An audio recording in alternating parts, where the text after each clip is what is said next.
Hello and welcome to GameSack. You know, the Sega Master System never gets enough love, so I figured I'd review every single game that came out in the United States in a single video. And I'm gonna do it in alphabetical order too, or at least the order that they're stored on my really cool bookshelf from Home Depot here. Cost me nearly $35. Of course, since I have 115 games to cover, that means each review is gonna be around maybe 20 seconds. So, let's get started.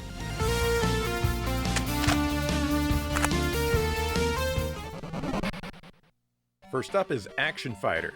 This game is an interesting ripoff of Spy Hunter. Lots of fast scrolling and easy deaths. You can upgrade your vehicle and it even turns into a shooter. Overall, not bad. Aerial Assault. This is a mediocre horizontal shooter where the stages are slow and long. There's not a whole lot of excitement to be had here. Even the power-ups are kind of boring. Afterburner. This was the first 4ME game and also one of the most commonly available games on the system due to its exceedingly high print run. They added these Flying Fortress battle sequences to this one. It's certainly not horrible or anything. Alex Kidd in Miracle World. This was the first Alex Kidd game. You're able to play on foot, on a motorcycle, and in a little pedal copter. The controls are pretty slippery and the physics are kind of weird. I used to like this one a lot more. Alex Kidd The Lost Stars was the second game. This one is actually based on an arcade game. It's not great and it's actually kind of dumb, but you know what? I do enjoy playing it. In fact, I'm going to say that I enjoy playing it slightly more than Miracle World, but that's just me, obviously. Alex Kidd High-Tech World was next. There's nothing high-tech about this game. You're trying to piece together a map to an arcade. I don't know why they would rip up a map in the first place. I've never been able to enjoy this one very much, even with a guide.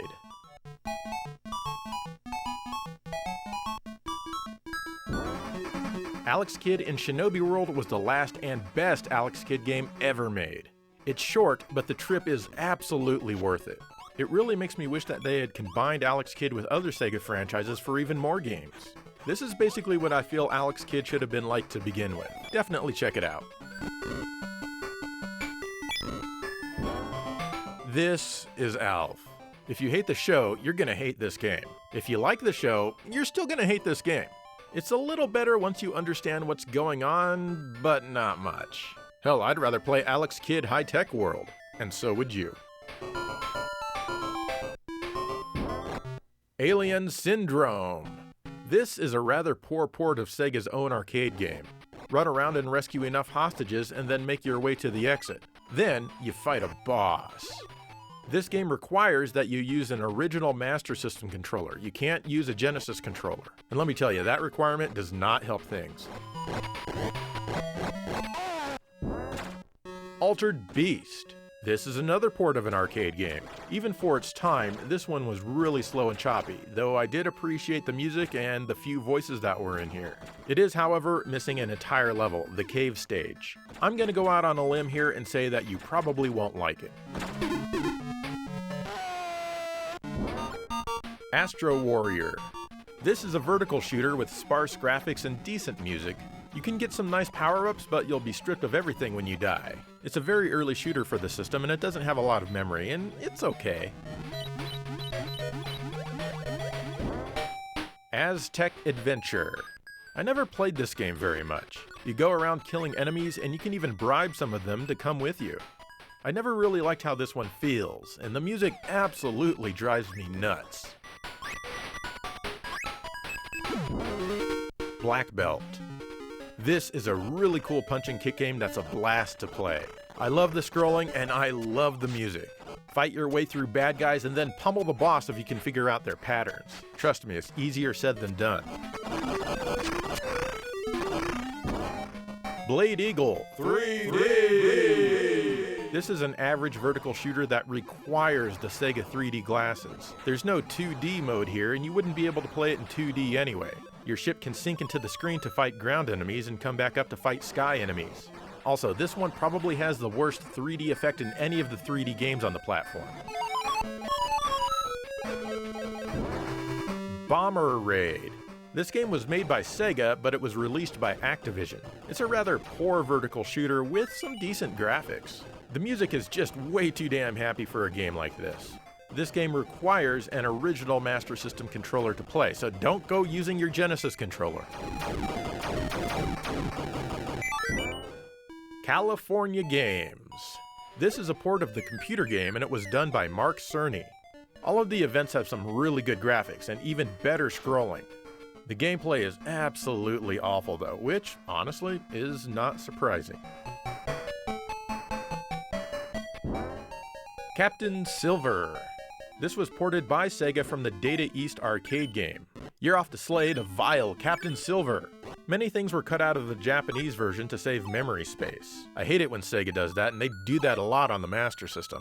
It's not a great game, but it's also not as bad as it looks. Casino games. I can't get into these gambling type of things in real life, and this video game version isn't very interesting either. It does have pinball, because of course that's what you think when you hear the word casino. It's just too bad that it's not very good video pinball. Castle of Illusion starring Mickey Mouse. This is almost a completely different game in most regards compared to the Genesis game. It's absolutely fantastic, and honestly everyone should play it. A lot of thought really went into the various stage designs. I'd say this is a must-own for the system. Choplifter. This is an amazing port of the Sega arcade game, which was much improved over the computer versions. There's tons of fun to be had here. This is still the best version of any game with the Choplifter name meant for home play. I'm not wrong about that. Cloudmaster. This is a somewhat decent horizontal shooter. There's a shop where you can buy your secondary weapons. Mostly it's okay, but everything moves at only 30 frames per second, so it looks kind of choppy. Columns. Yay. I think this might be the Master System's only puzzle game, at least in North America. What can I say? It's Columns. As a game, it's somewhat enjoyable if you're doing well. Cyborg Hunter. This released by Activision is actually a really good game. You're either hunting cyborgs or you're a hunter who is a cyborg. I'll have to give this one a full review sometime in the future. I remember hating it at first, but once you figure things out, it's quite fun. You'll need 2 controllers though.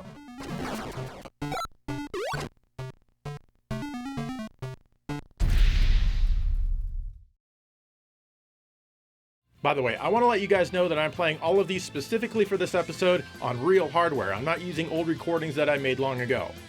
And yes, that means this episode is taking quite a while to make. Is that a humble brag? Yeah, I think it probably is. Anyway, let's continue.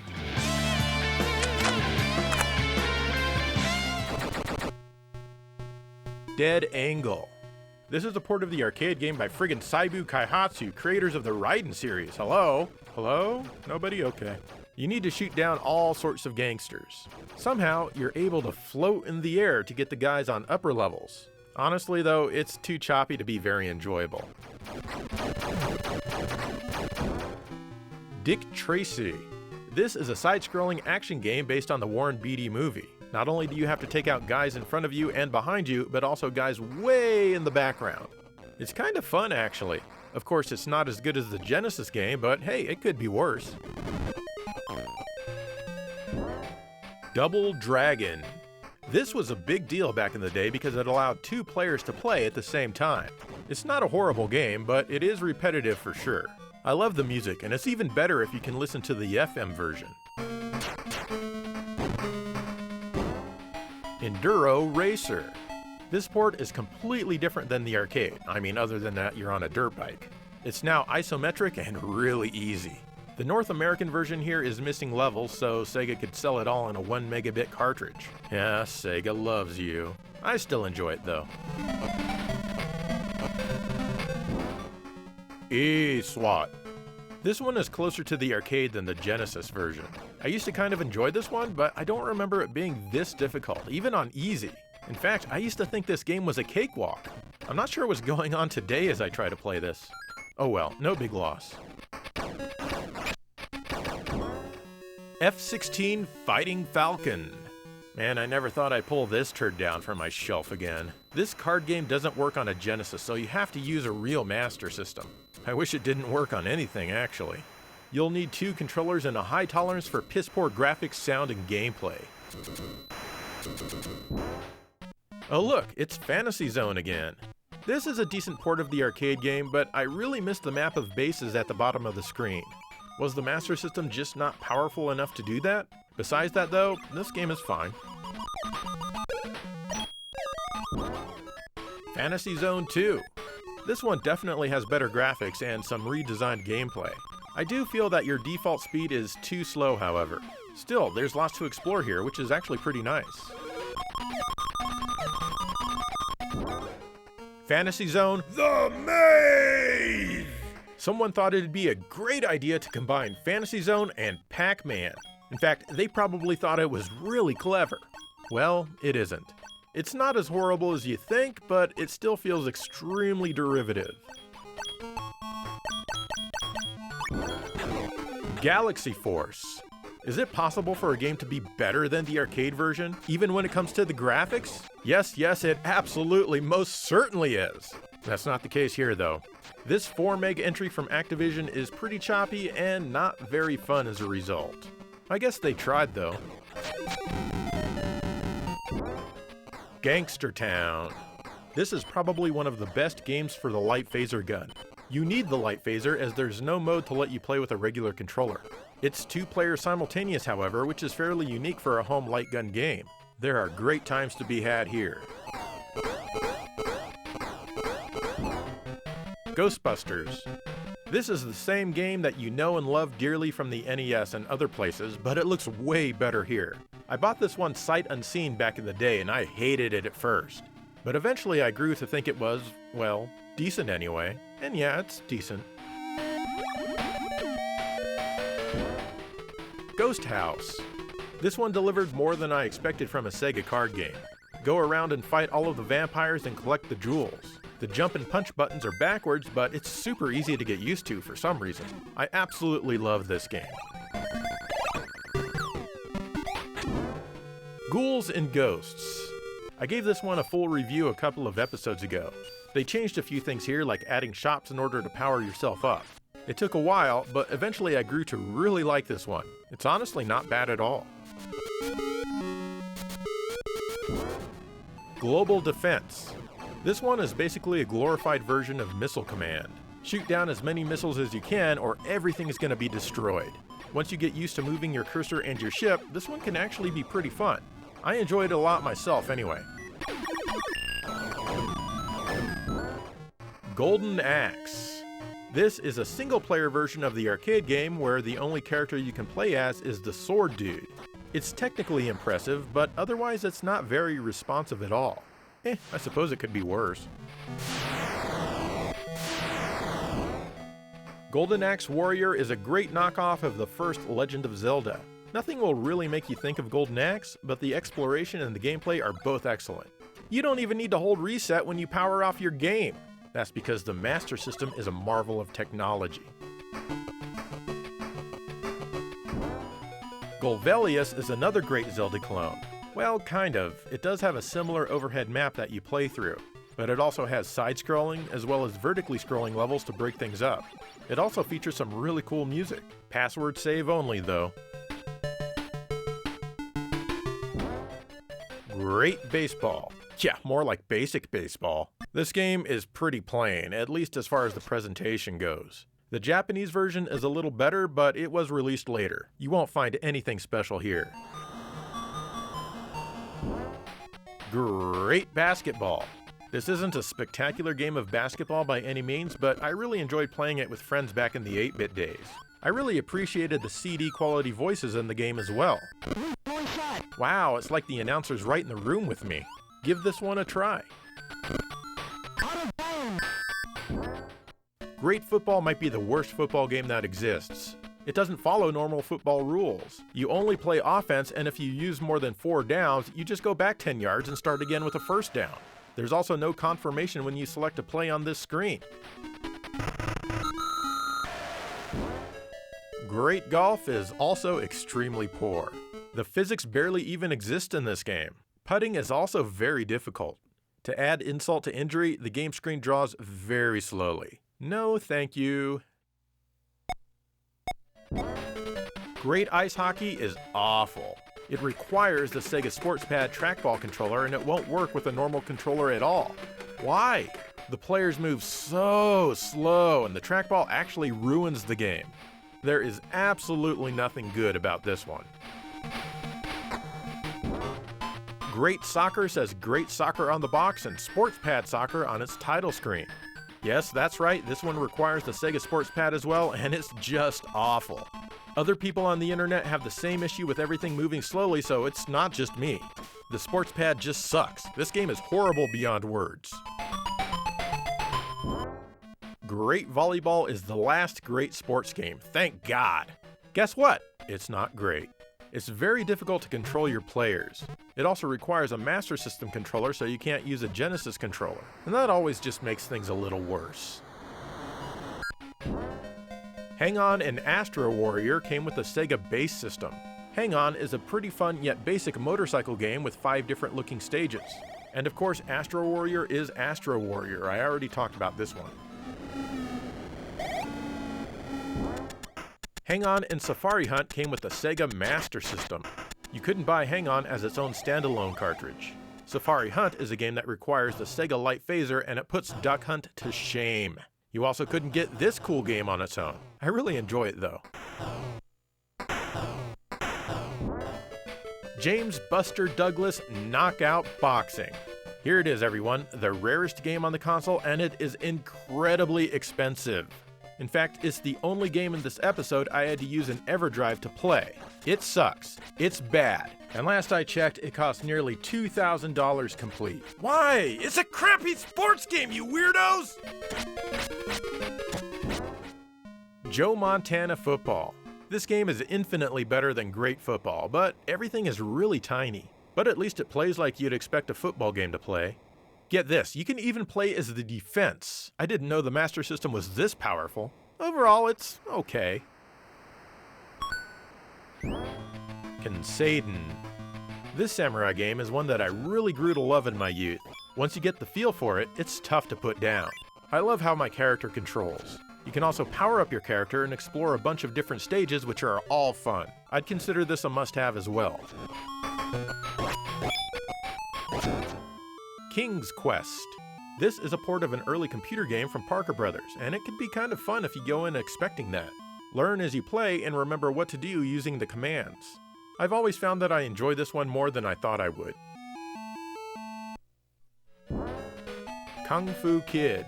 This is another early Sega game that has backwards jump and attack buttons. It takes a bit to get used to, but once you do, the game becomes really fun, if a touch easy. Of course, that might be because I jumped through the entire level. Hey, you gotta do what you gotta do.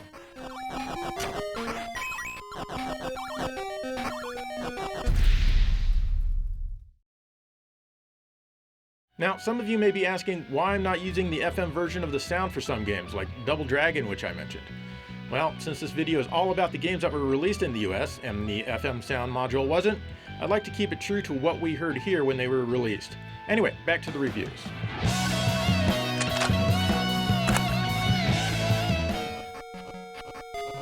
Lord of the Sword. I've always wanted to like this action-adventure game. It has a good premise, but it's just so awkward. I think if it controlled more like Kenseiden, it would really help things out a lot. It looks good, and it has some decent music, though.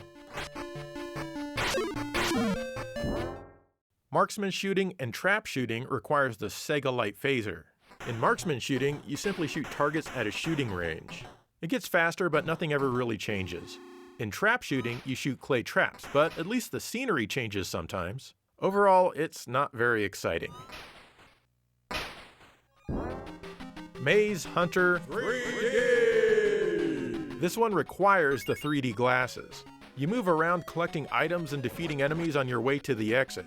The 3D effect is probably the best among all the 3D games, I think. The gameplay can feel kind of slow, but it's still kind of fun. Eventually, the music even becomes good.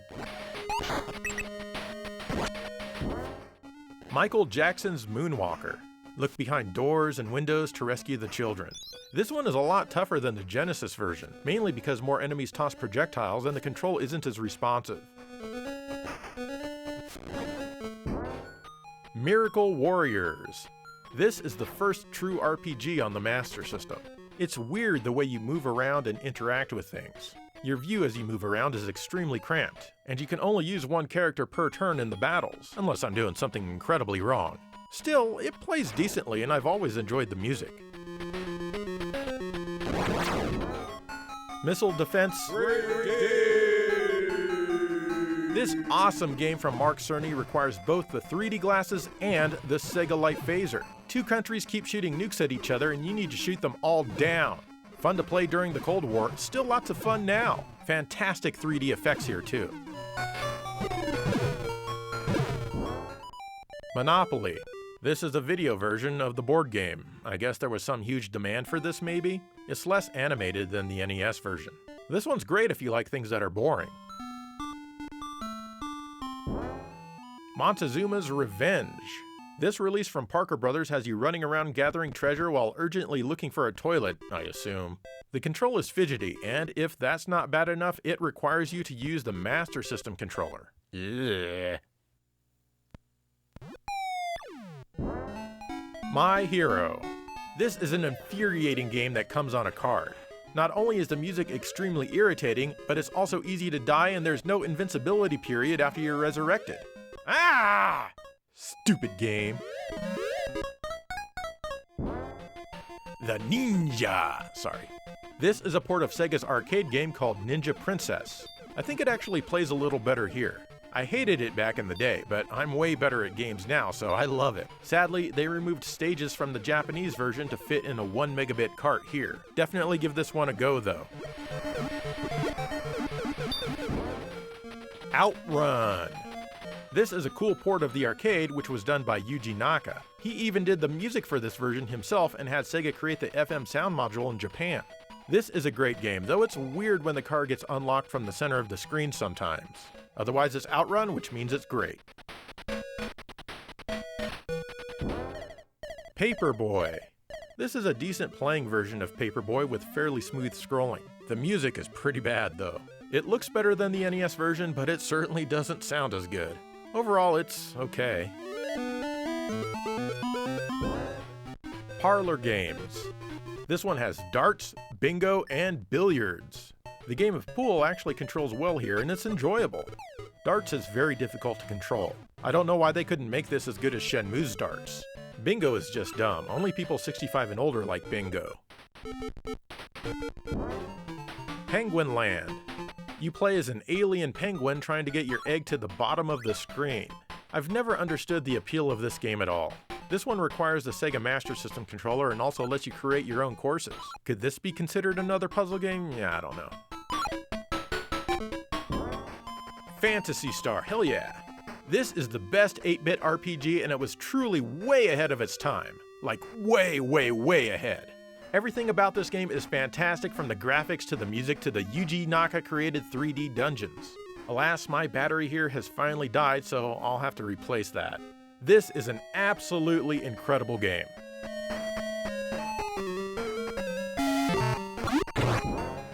Poseidon Wars, wait for it, 3D! This is a great upgrade to Sega's old Sub-Rock 3D arcade game. A lot of people don't like this one, but I find it really fun. Shoot down planes and other boats with your crosshair. The 3D effect is really good, but a 2D mode is available if you press a button on controller 2. Sega finally learned.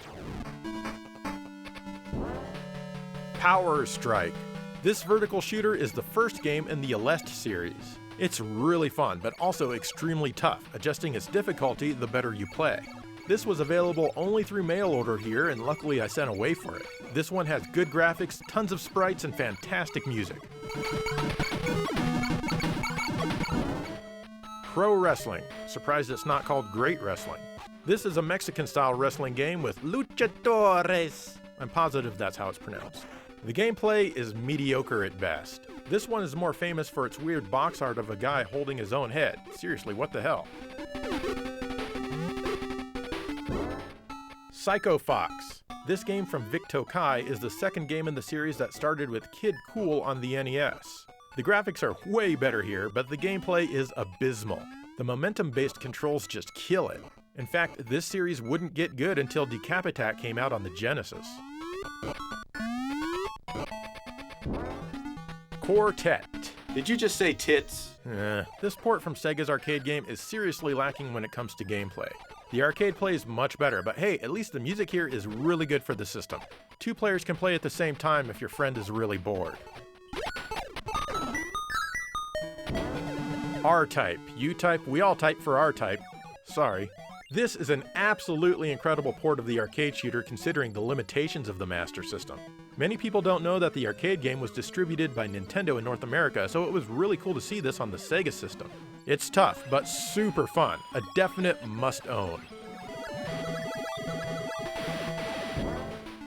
Rambo: First Blood, Part 2. This is a great 2-player overhead run and gun, but it will absolutely annihilate the uninitiated. Even if you haven't played it for a while, you will get your ass handed to you until you get a feel for it. I still love it though, and I also love the somber music in this one. Rambo 3 requires the Sega Light Phaser. This one plays similar to, but is much better than, Taito's Operation Wolf. Not only that, but it's quite a bit better than the Rambo 3 movie itself. This is a really fun gun game, but it's not, absolutely outstanding or anything. I mean, I enjoy it. Rampage. Activision distributed this game where you need to smash all of the buildings. This port of the arcade game is way better than the NES version. Hell, I even enjoy playing this one more than the arcade. That said, it does get repetitious rather quickly. Rastan. This is a fairly decent port Taito did from their own arcade game. The NES didn't get it, so Sega kids could really rub this one in, and it absolutely wrecked the lives of many NES owners. I love how you can bounce off of the walls in this version. I really like this one. RC Grand Prix. This release by Seismic where you control RC cars is okay. It's nowhere near as good as RC Pro-Am on the NES. It's very basic. You can buy upgraded items for your car, but there are no items on the track like RC Pro-Am. Also, the sound is annoying. Reggie Jackson Baseball. This is a much better game than Great Baseball. I love the improved graphics, gameplay, and especially all of the voices that they added. Some of the music is questionable, but other than that, I've had tons of fun with this one. Rescue Mission. This one requires the Sega Light Phaser.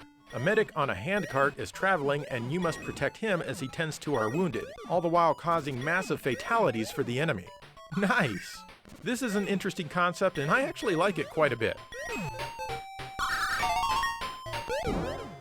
Rocky, look at that title screen. This boxing game takes place with a side view, so there's no way it can play as well as Punch-Out! It's still better than the Buster Douglas game though. This one also has lots of training, which doesn't seem to make much of a difference in your power. Sadly, this game is not tremendously fun.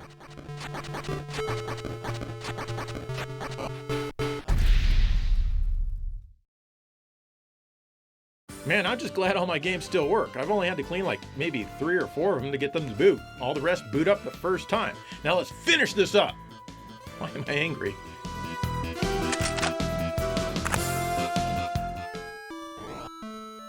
Shanghai.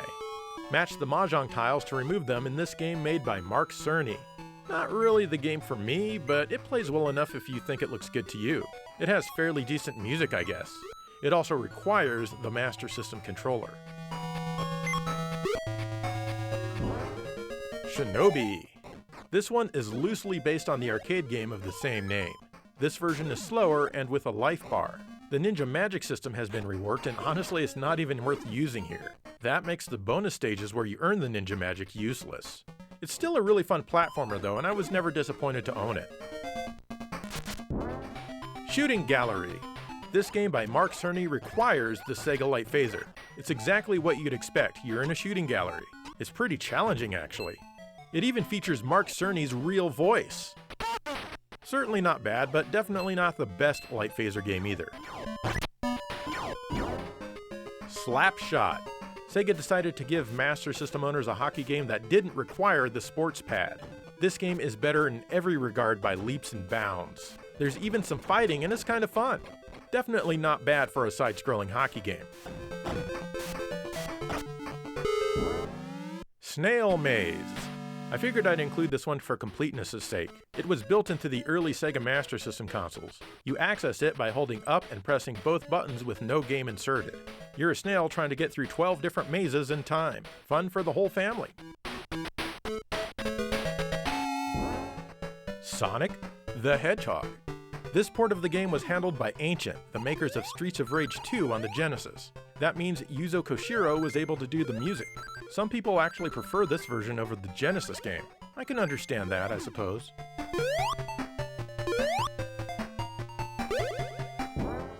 Space Harrier. This game was incredible back in the day.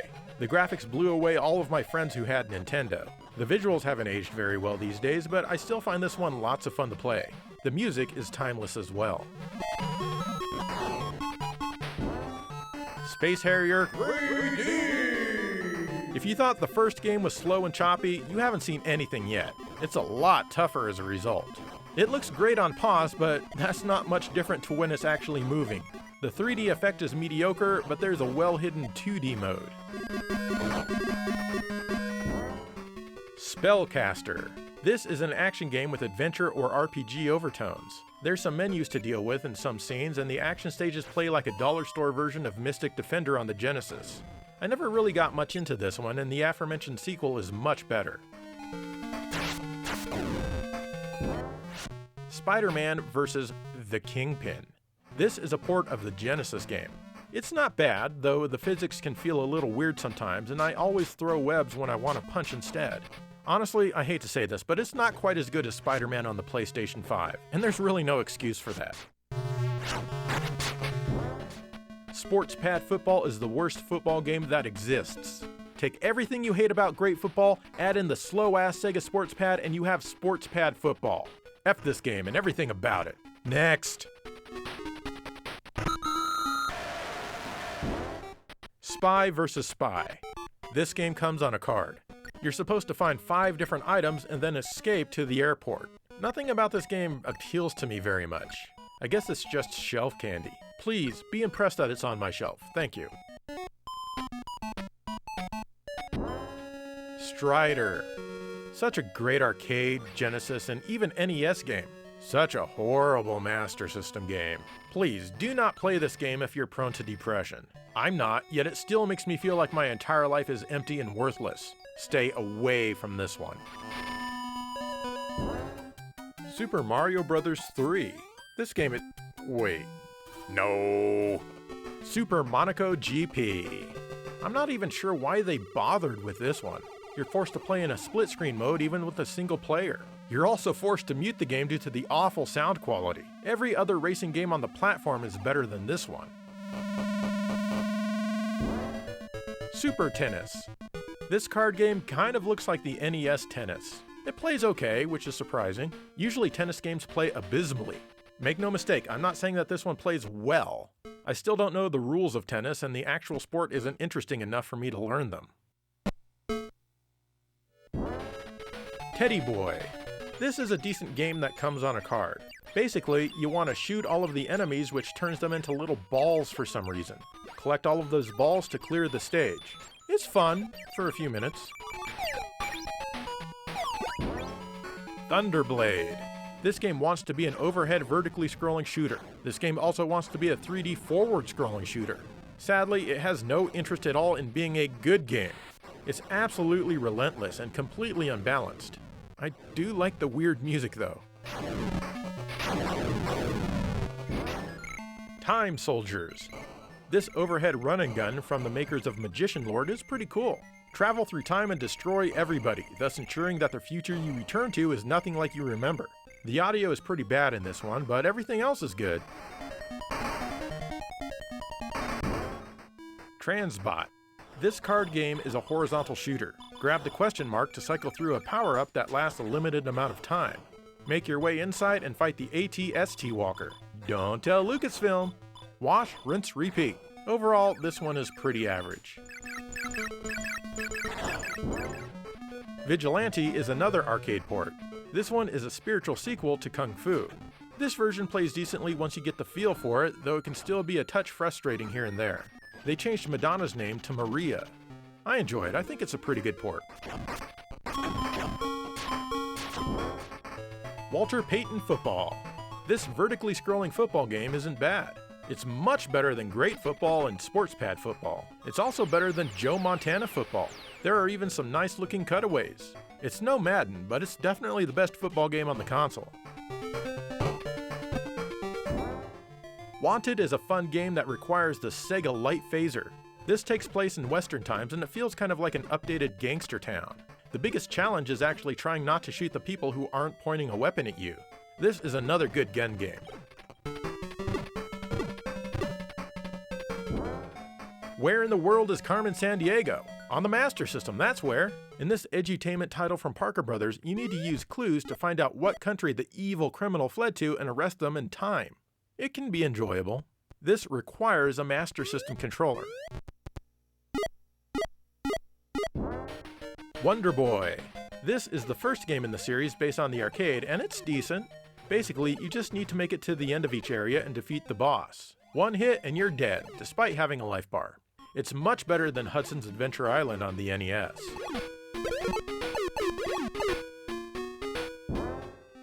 Wonder Boy in Monsterland. They really changed things up with this entry to include a lot more adventure overtones, and the series is much better for it.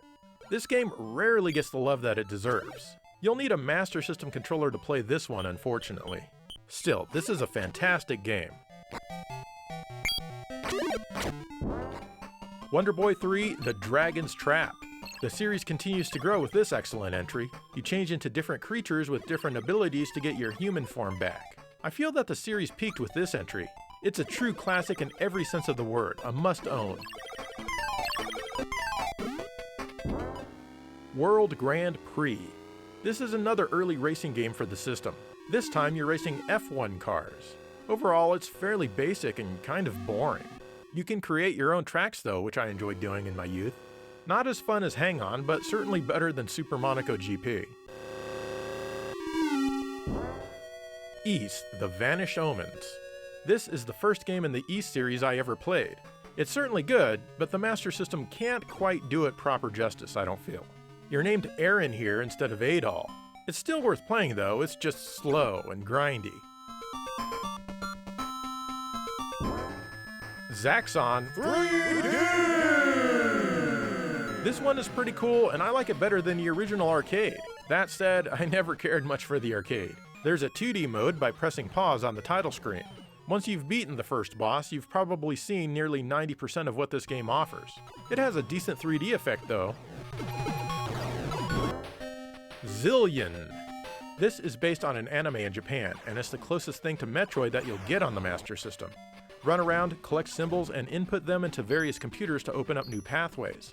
Not bad, but I do wish that the jump and shoot buttons weren't backwards.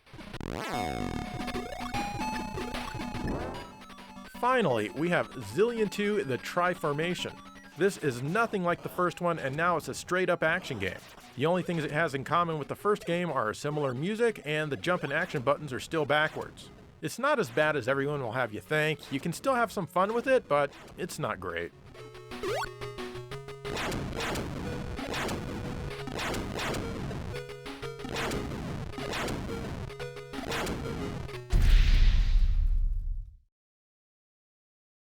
There you go, that was every single game released in the United States for the Sega Master System. If it's not in this video, it did not officially come out here. Now, clearly the Master System's library couldn't compete with what Nintendo had, but who cares? It doesn't matter anymore. There's no reason why you can't enjoy it for what it is. Long live the Master System. Thank you for watching GameSack.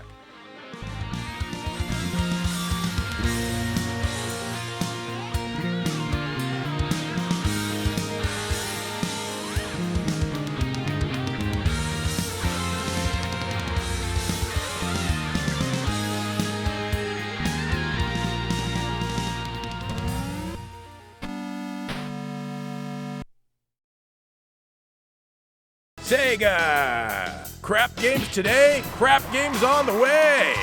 Plug into today's crappiest games, like Rocky and Alien Syndrome, with even more extremely crappy games on the way, like Strider, Thunderblade, and Sports Pad Football.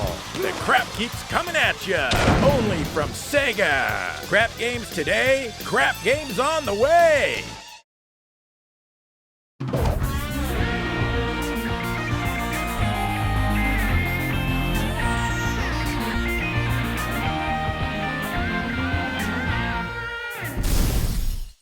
Hello and welcome to GameSack. I love the TurboGrafx 16 and its CD add-on. You might also know it as the Turbo Duo. Of course, outside of North America, it's called the PC Engine.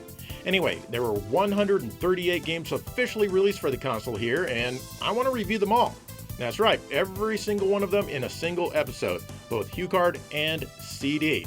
I'll be playing them all freshly for this episode and on real hardware. I'll also be keeping the reviews to about 20 seconds or so in length. Anyway, let's begin.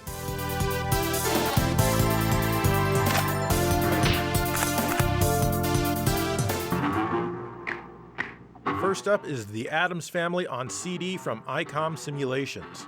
Here you play as Tully from the first movie, trying to get to the Addams Family vault while members of the said family mess with you. The control is decent, and naturally you shoot projectiles from your umbrella. Sadly, the stage design and gameplay balance is pretty heavy, and it's not tremendously fun. Aero Blasters. This HuCard is a pleasant and fun little shooter. This one is also on the Genesis, where it's known as Air Busters. I actually like the turbo version here more, as I feel the gameplay is slightly smoother and the music is much better. This one's pretty easy to get into, but not quite as easy to complete. Air Zonk. This is another horizontal shooter. This one has you playing as a caveman from the future. Yeah. The game is very chaotic with stuff going on everywhere and is kind of distracting. You'll spend most of the game as Tiny Zonk, however you can get some weird power-ups. This is definitely a cool game and they went all out on this one. Alien Crush. This is the first video pinball game on the console. The artwork here is slathered with inspirations from H.R. Giger. It turns out that aliens just want to play pinball. You have your choice of fast or slow play as well as 2 different music tracks. It plays well enough, though I wish it scrolled instead of flipped screens, though you do get used to it after a bit. Andre Panza Kickboxing. This one-on-one fighting game has a lot of options. It also has very fluid animation. Unfortunately, it controls like a very old computer game with lots of lag. In fact, it reminds me of Karateka or Karateka or however you pronounce it. This game showed up on other platforms under different names. Hard pass. 1, 2. Ballistics. This is a European robo-apocalyptic future sports game. It's seriously its own genre. Back in the late 80s, European gamers absolutely love their apocalyptic future sports games featuring robots. But honestly, there's not a whole lot here. Try to get the dark ball into your opponent's goal while shooting it with your balls. I can't really recommend it. Battle Royale. This game was ever only released in the US. In this one, you and up to 4 other wrestlers, either computer or human players, try to throw all of the other wrestlers out of the ring to be the last man standing. That's it. Not much to do in single player mode. It's best when you have a bunch of friends over. It's not bad, I just wish there were more to it. Oh yeah! Beyond Shadowgate. This Super CD is the direct sequel to Shadowgate, and I love this game for the most part. You control Prince Eric, who you see on screen at all times. It's still a point-and-click adventure, but they added combat which doesn't control well. Still, it's really fun, and I love the graphics even if they are a bit grainy. They look better on a CRT. Play this one if you can. Blazing Lasers. The game magazines all loved this HuCard shooter when it came out back in the day. But it doesn't show off what the console can do, as it's extremely sparse and the stages are overly long. It's still fun, but there's almost nothing to look at and not much happens. At least the music is really good.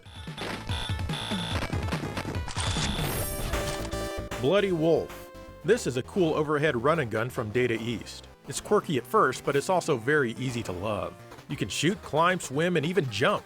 Unlimited continues help make it kind of easy, but it's a game you'll want to play over and over anyway. Be sure to check it out. Bomberman.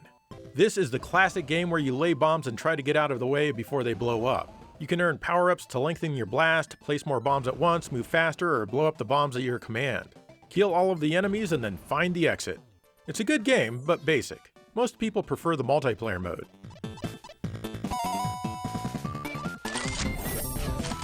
Bomberman 93. This is the same basic concept, but with a much better coat of paint and new worlds. This one also has some boss fights which can be both fun and frustrating, but mostly fun. Neither Bomberman game is bad, but if you only get one, I recommend getting this one. Bonk's Adventure. NEC finally had a mascot with the arrival of Bonk. He defeats enemies with his head. He eats meat which pisses him off and can even make him temporarily invincible. This is a pretty fun game that added a bit of personality to the system. Bonk's Revenge. This sequel is even better with more variety and improved graphics. I love the fish using snorkels. This is by far my favorite Bonk game on any platform. This is how sequels should be. If you only have one Bonk game in your library, make sure it's this one. Bonk 3, Bonk's Big Adventure.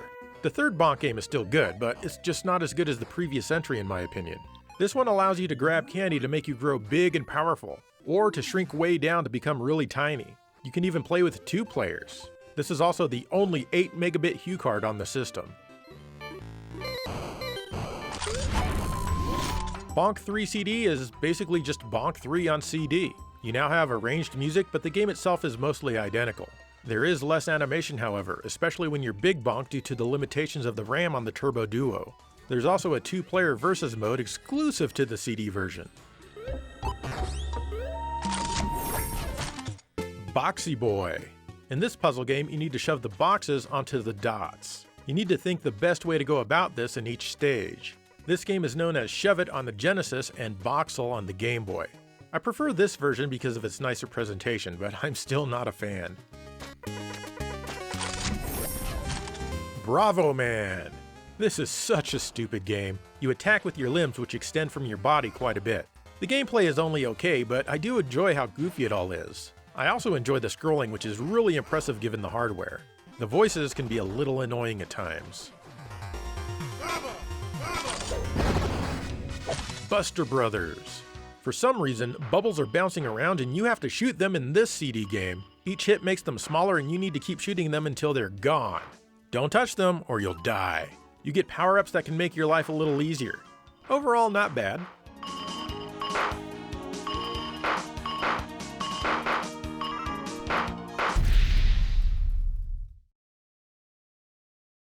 Like any console, the TurboGrafx 16 has more mediocre and bad games than amazing games, but what's kind of weird is that I actually enjoy some of these mediocre games. I don't know what it is, there's just something about this console. Anyway, let's get back to the games.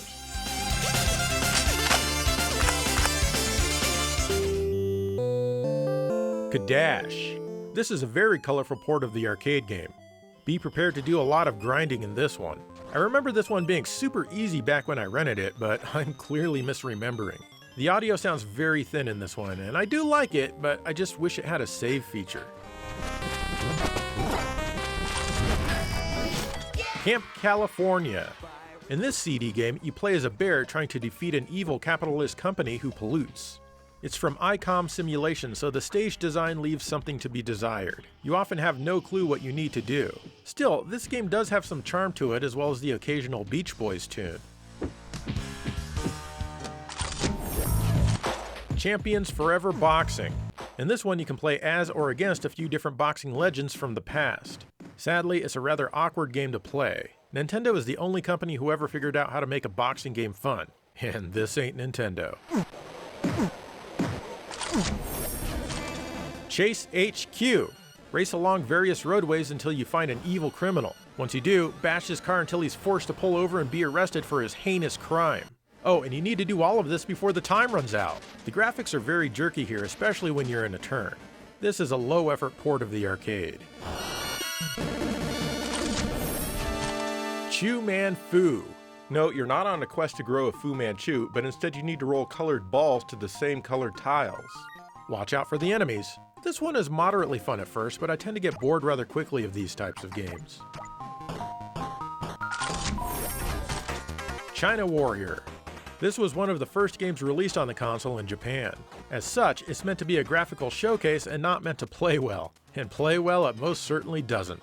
After you adapt to the control scheme, it gets a little better, but it never gets good. Cosmic Fantasy II. This is a very basic RPG on CD from Telenet, who tended to make very basic games most of the time. The battles don't even have their own screen, they just happen right there on the overworld map. It definitely gets better as more colorful characters join, but it starts out rather slow. Cotton Fantastic Night Dreams. This is a CD shooter where you play as a little witch. There's some neat weapon power-ups and some really nice music. I used to be a big fan of this one, but over the years I've kinda lost interest in it. This is a port of the arcade game, which was the first game in the series. Crater Maze. You play as a dude who likes to collect treasure and dig holes. If an enemy gets too close, you can dig a hole for them to fall into. Then you bury them alive to defeat them! Yikes! You can get lots of fun power-ups. Collect all of the treasures to get the key to the stage exit. This one is actually kind of fun. Cybercore. This is a vertical shooter that often gets overlooked. It's actually not that bad, just a bit plain. It plays kind of like Dragon Spirit, which came first, and I'll get to that one in just a bit. You shoot enemies at your height and drop bombs to get ground-based enemies. This one has a good challenge. Darkwing Duck, oh Christ. This is probably the worst game on the platform. There's quite a bit of lag in the controls, and the collision detection is iffy at best. I'll give them credit where it's due though, the game does have some nice graphics in spots. But playing this is a special form of torture. Davis Cup Tennis. Most tennis games except Virtua Tennis are bad. This might be the worst of the worst. The control is so bad that I was never even able to hit a ball as it approached me once. Who actually likes tennis anyway? Please don't answer, I don't care. Lot 30. Dead Moon. This is a fairly nice looking horizontal shooter.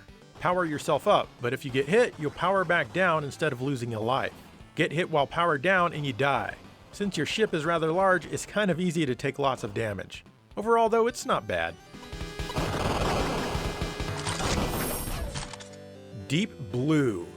This is a shooter that was programmed by a drunk guy over the course of 3 hours and never play tested. And this was good enough for NEC to actually release. The game is brutal and for some reason is severely letterboxed.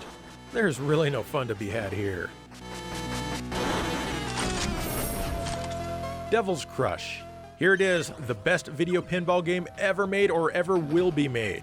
We get a scrolling playfield here with satanic themes, which is pretty awesome unless you're a goody two-shoes. Are ya? Not only that, but the music is incredible. With the exception of the bonus stages, this looks and sounds better than Dragon's Fury on the Genesis.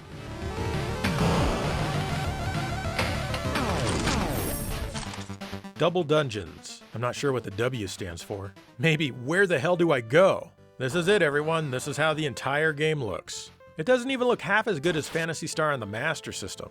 I like the music, but the game gets boring after maybe 2 or 3 minutes. Dragon Slayer, The Legend of Heroes. This is a traditional RPG from Falcom. It's a really good one despite the rather minimalistic look. The battle system is very fast and responsive, and the story is well done. One of the best RPGs for the system. Absolutely timeless music as well. Dragon Spirit. This is a shooter that works kind of like Cybercore with the 2 levels of enemies and the 2 types of firepower you can use. You also get some really good music in this one. Your character is a bit too large though, and you won't be powered up for long. It's good, it's just not my favorite. Dragon's Curse. This is a remake of Wonder Boy 3 from the Sega Master System. Here you get better color, smoother scrolling, and stereo sound. Use the abilities of different animals to navigate the land. It's a fantastic game that I recommend to everyone. This wouldn't be the last time this game would be remade from scratch.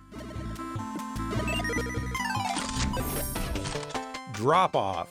This is a weird version of Breakout from Data East. Don't like Breakout? Well then you probably won't like this. Love Breakout? You still won't like this. I can't quite figure out why this game exists. Dungeon Explorer. This is basically Gauntlet for the TurboGrafx 16 with some RPG elements thrown in for fun. And it's definitely fun. There's lots of dungeons to find and fight your way through with great music. Up to 5 players can play simultaneously if you have a turbo tab. Dungeon Explorer 2. This sequel arrived a couple of years later as a CD game. It's mostly more of the same, and that's a good thing. Well, it does move a bit slower. The music is fantastic, and it was arranged by the same people who did Cotton on the system. This is one of the more rare games on CD. Dungeon Master: Theron's Quest.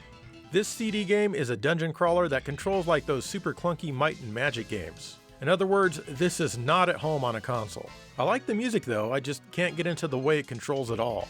This belongs on 80s computers, yet it's a console exclusive. Go figure. Dungeons & Dragons: Order of the Griffin is another console exclusive that does not belong on a console. It does handle a bit better than Dungeon Master when it comes to moving around. The battles kind of play out like a crappy strategy game. The music is good, but it always cuts out. This could be much better. Dynastic Hero. This CD game is a remake of Wonder Boy in Monster World on the Genesis, and is pretty obscure. It loses all of the parallax scrolling, but gains some okay-ish CD music and much worse character design. Regardless, this is still a great game with lots of substance. Exile. This CD is kind of an action RPG hybrid. Far more emphasis is put on the action, however, which is of average quality. In the towns, you have a bunch of people who follow you around, but you can never play as them in the action scenes. Overall, it's better and more complete than the Genesis version. Exile: Wicked Phenomenon. This CD sequel is better than the first game in my opinion. Unfortunately, you walk almost at the edge of the screen. But now you can play as any of the 4 characters in the action scenes at any time. This one is a lot tougher, and unlike the first game, it'll take you more than just a few hours to complete. Falcon. This is a flight simulator that should not be on a console. You fly an unresponsive plane while looking at indecipherable objects. I feel sorry for my turbografx. Fantasy Zone. I swear, every console has a version of this. The one on the TurboGrafx 16 isn't bad. You have a map of the bases you need to destroy at the bottom of the screen. Oh, and thank God for the built-in rapid-fire switches on the turbo controller. They do make it kind of easy though. Fighting Street. This CD is a home port of the very first Street Fighter game. Not sure why they renamed it. It's absolutely awful and completely silly. Still, it's a damn faithful port of the arcade, voices and all. And for the longest time, this was the best way you could officially play it at home. Alright! Final Lap Twin. This is a port of the Namco arcade game, and it forces you into a split-screen view. A quest mode has been added to provide some depth to the game. It's like a basic RPG, but the battles are all races instead of fights. Neat idea, but it still forces the split screen. Final Zone 2. This is an overhead run-and-gun game on CD. It's extremely average when it comes to gameplay, but certainly not awful. The goofy cutscenes and some of the music are what make it stand out though. Don't expect much and you shouldn't be let down.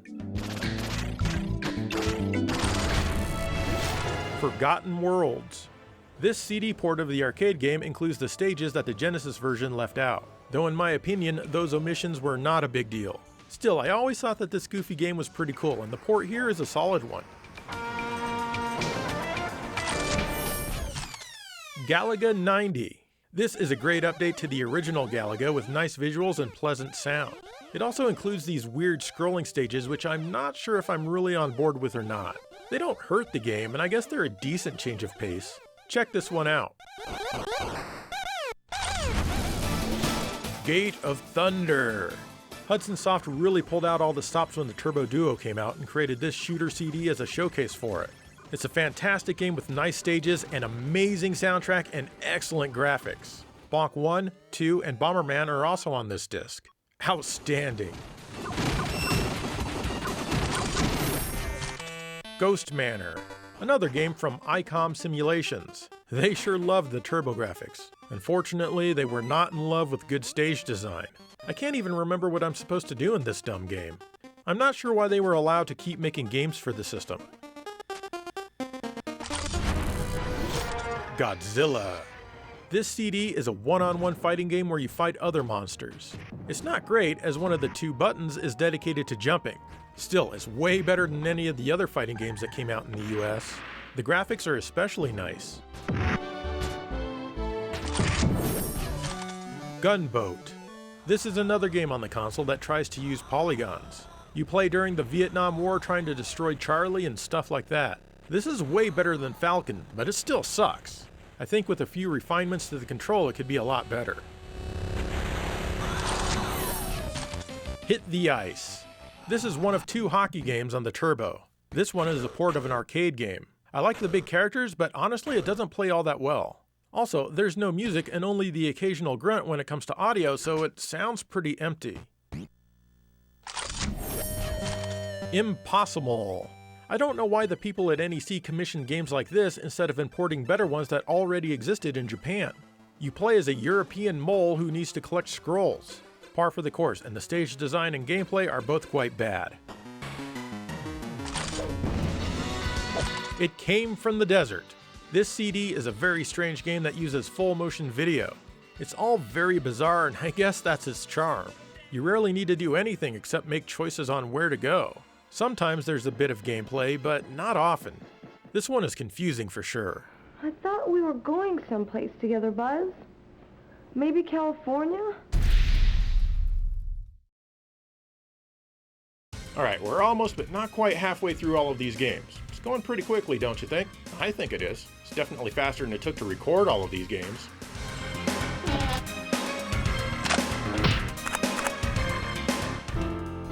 JB Harold Murder Club. I love this one. It's basically a graphical text adventure on CD, and I've played through it several times. Try to find Bill Robbins' murderer and get him or her to confess. You can even engage Japanese or English speech for all of the dialogue.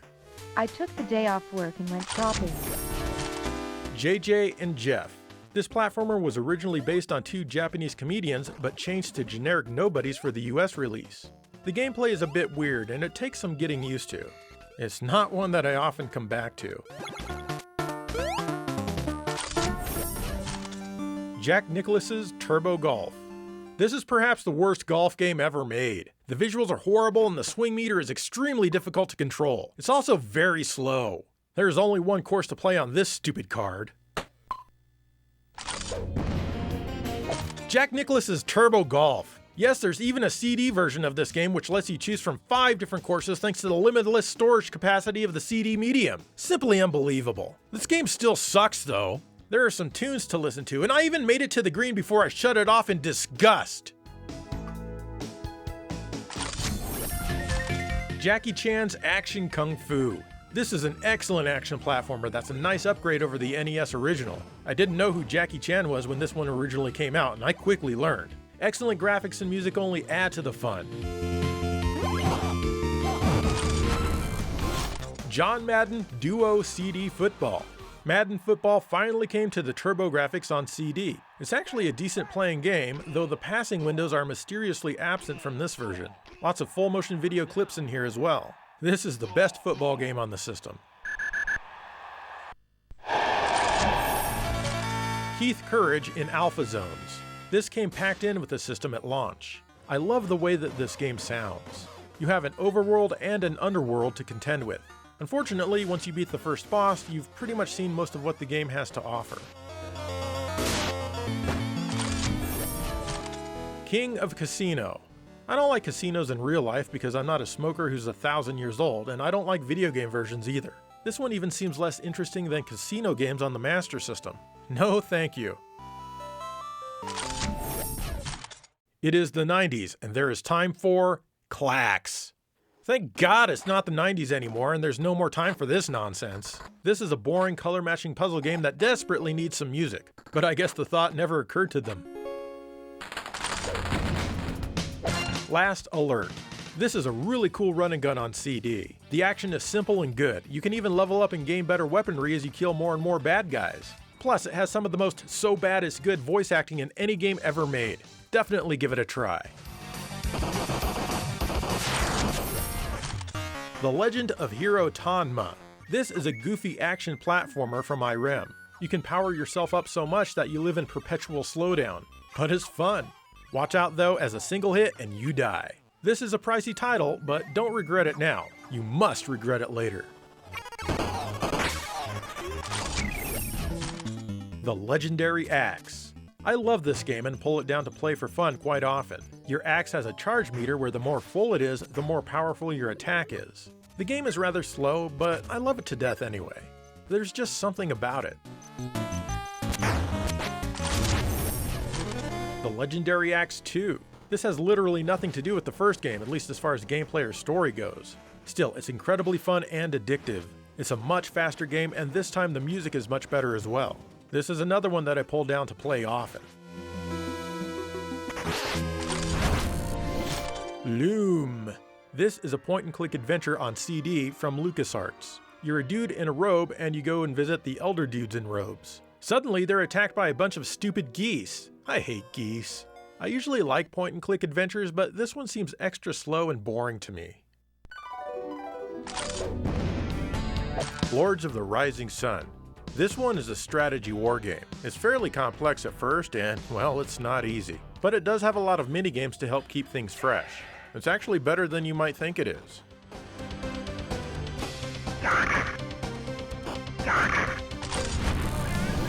Lords of Thunder. This CD is a blast to play. This is what console gaming is all about. This is an amazing horizontal shooter with graphics you didn't think were possible on the system. It also has some amazing music. Perhaps a bit easy, but this is a must-own for sure. Magical Chase. Here it is, everyone, the most expensive game on the platform. It can fetch well over $5,000 complete, but it's an excellent shooter that kind of reminds me a little of Cotton, except that this is a much better game in every regard. Check the couch for some spare change and grab yourself a copy today. The Magical Dinosaur Tour. This CD isn't so much a game as it is an edutainment title. Some of the visuals are pretty nice. This is the TurboGrafx CD trying to be the CDI before the CDI existed. Coelophysis was a slim, nimble carnivore. Might and Magic 3 Isles of Terra. Oh god, no, not another computer game on the TurboGrafx. Actually, this CD is a lot better than I thought it would be. It seems they put at least some effort into adapting it to exist on a console. Don't get me wrong, I'd still rather play something else. Military Madness. This is a cool little strategy game. Shift your troops and vehicles around and attack the enemy.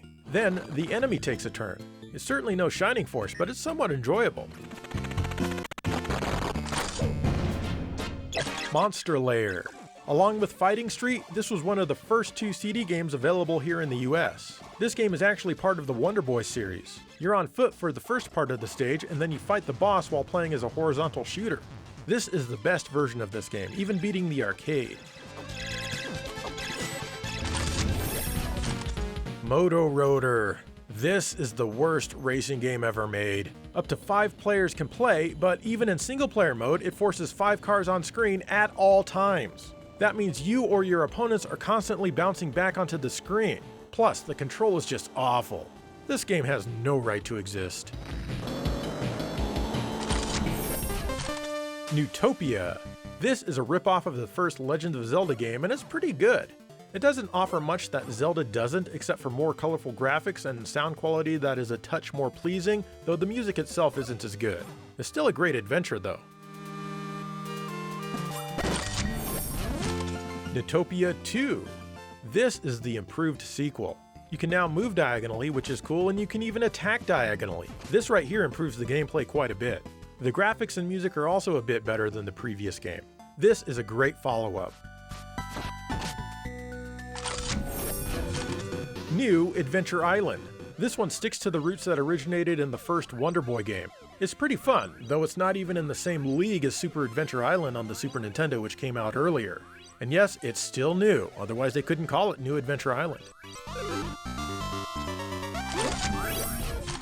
Night Creatures. Another Western developed game for the system. Of course, that means the gameplay is pretty wonky and not tight at all. I do give props to some of the scrolling though. It's weirdly not as bad as it looks, but I still don't recommend it much. Ninja Spirit. Sorry, I couldn't resist. This is an excellent ninja game from IREM based on the arcade. I love the floaty jumps and some of the crazy power-ups that you can get. This was eventually packed in with the Turbo Duo among many other games for very good reason. This is an excellent game. Ordyne. This is a weird little shooter from Namco. A lot of the graphical effects had to be severely cut back from the arcade, but all of the gameplay remains intact. That includes the shop where you can power up your ship. This is a fun game with a nice soundtrack that helps it out. Pac-Land. This is a curious take on Pac-Man that has you running through his world to the right to get through various obstacles. Once you arrive, you deliver a fairy that was under your hat. Then you gotta make your way all the way back to your house. It sounds dumb, but I actually like it quite a bit. Try it out. Parasol Stars. This is one of those single-screen games that Taito loves to make. It's the third game in the Bubble Bobble series. Kill all of the enemies with the umbrella and then move on to the next screen. It's fun for maybe 2 or 3 minutes. Power Golf. This is a good-looking and sounding overhead golf game, but it is not good playing. The meter moves way too fast and the rest of the game moves way too slow. There are no good golf games on this console, at least not in the US. Prince of Persia. I've never been a fan of this one as I felt other games that were inspired by it, like Blackthorn, were infinitely better. Still, the presentation on this CD is good, if you're into these sorts of ultra laggy games. Psychosis. This horizontal shooter from Nagsat tries to be strange. It's not a bad playing game, but the only thing this title has going for it are the slightly weird visuals. I never find myself having a desire to play this one.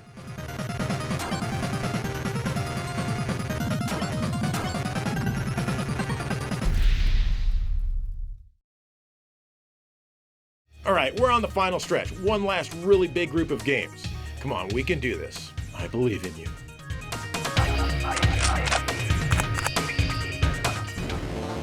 R-Type. I love this shooter, and in my opinion, the first one is still the best one. None of the subsequent games could capture the same magic. This is my favorite version of the game, mainly due to the sound quality. This is another must-own for the console. Raiden. This is a 6 megabit hue card, which was a big deal at the time. It's a faithful port of the arcade, and overall it plays well. I do feel that they could have tried a bit harder with the music, but otherwise it's pretty solid.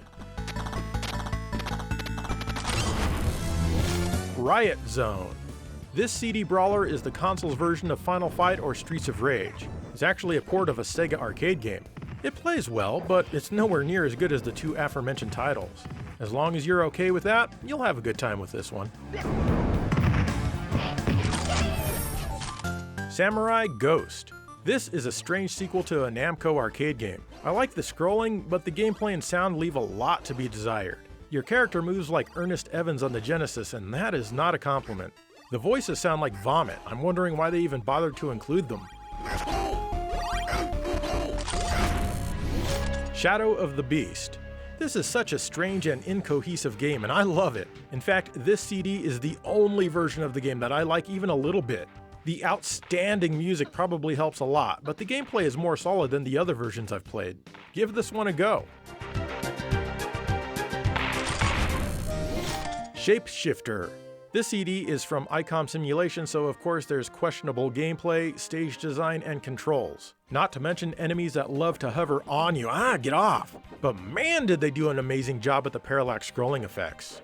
Overall, a decent game that could use improved controls. Sherlock Holmes Consulting Detective. This was the first game with full motion video that I ever saw. I enjoyed the CD a lot back when it was new. You interview people and then you go to court to try to prove who committed the murder. To me, this guy will always be Sherlock Holmes. Most of you probably won't like it though. Well, then I surmise it's Weatherby you know nothing about. Sherlock Holmes Consulting Detective Volume 2. 3 more mysteries to solve on this CD. Most of the same actors return, though Holmes is sporting a wicked new hairdo.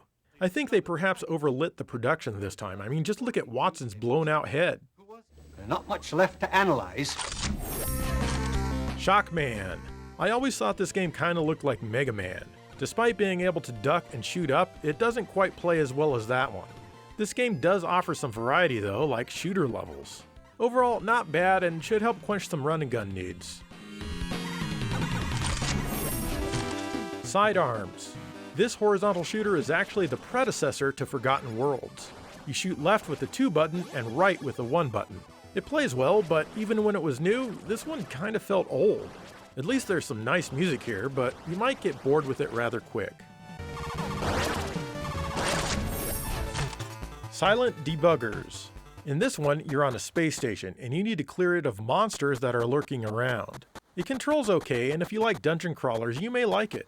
I do wish there were a few more frames of animation when you're moving around, but overall it works well. This one isn't for everyone. Sim Earth. On this CD, you can develop an entire planet, and oh boy, there are a ton of options to mess around with. The only bad thing is that it's rather slow since the game is a little too complex for the platform. Still fun to put power plants next to dinosaurs, or have tidal waves ravage the shore. Sinistron. This is a slightly above average horizontal shooter. You can open your thingy up for a wide dispersal of your weapons or close it for a powerful and concentrated narrow shot. This stage certainly feels like it could use some parallax scrolling. I like it more in Psychosis, I guess. Soldier Blade. This is probably my favorite game in the excellent Star Soldier series. It has some great action and even better music. The only thing that's somewhat bad is you probably can't play this one for very long if you're prone to photosensitive seizures. Otherwise, it's a fantastic game. Summer Assault. This is a bizarre concept for a game if there ever was one. You play as a slinky with attack powers who takes on the signs of astrology? Yeah, it plays as weird as it looks, but I do applaud them for taking a chance on a new concept. Sonic Spike. This is one of the 2 volleyball games for the system.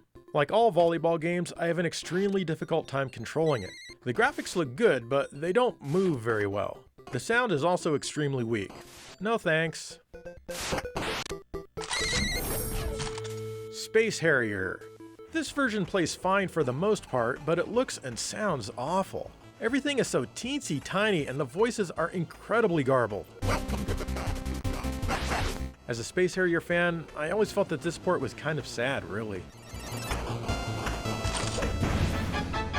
Splash Lake. I picked this one up on clearance not even knowing what it was. It's one of those puzzle games which is fun for maybe 2 or 3 minutes at the most. Your goal is to sink everyone else. It seems to keep changing the rules as you go. Not sure why this one needs to be on CD. Splatterhouse. This is the first game in the series, and the first game has always been my favorite. This is a pretty good port from the arcade game, and I love the sound quality of this particular version. It was also the first console game in the US to include a warning on the box for timid parents. Super Air Zonk. This is another CD I got on clearance. This sequel plays a bit slower than the original and loses all of the parallax scrolling. It's still a good game with some well done artwork though. I also really like the music. In each stage you can get a unique power-up by rescuing a little guy. Overall, not bad. Super Star Soldier. This is another really cool game in the Star Soldier series. It's quite a bit more challenging than Soldier Blade. In fact, sometimes it ventures somewhat into bullet hell territory and your hitbox is way bigger than a single pixel. Still, there's lots of fun to be had here. Super Volleyball. Because when your console only has 138 games to offer, 2 of them need to be volleyball. That's how much demand there is for this sport. It's a bit easier to play than Sonic Spike, but not much. It looks a lot more bland though. This game is also on the Genesis. Sid Mead's Terraforming. In this horizontal shooter, you play as conceptual artist Sid Mead trying to terraform stuff. And by terraforming stuff, I mean blowing it away. The box has the Super CD logo on it, but it'll play just fine with the older system cards. I assume that Sid Mead did all of the graphics, music, and programming. The music is awesome, but his enemy layout makes the game a touch boring sometimes. Taking it to the hoop. This is a moderately decent game of basketball. The graphics look good with almost but not quite chibi-style characters. I don't care for how a couple of the players are always flickering though. The double dribble style close-ups are really cool, but the meters are tough to master. Tailspin. Did I say that Darkwing Duck was the worst game on the TurboGrafx? I meant that this one is. I'm sure that the exact same people are behind it though, you can just tell. This is what happens when you let people who don't play video games make video games. It never ever works out in a good way. Tiger Road. I've always kinda liked this game. It reminds me a bit of Kung Fu Kid on the Sega Master System. The action here is good except for these stages where you float for whatever reason. Oh, and you want to try to keep the axe as it's the best weapon. Time Ball. You have a ball and a track that disappears as it rolls along. You have to shift the tiles to make sure that the ball goes over all of the track. It reminds me of Junction on the Genesis, but much more basic. I like the music here, but that's really about it. Time Cruise. This is the third video pinball game on the system. And guess what? There are no bad pinball games on this console. This one is a little more reserved than the others, but there's still no way it could actually exist as a real pinball table, which makes it more interesting to me.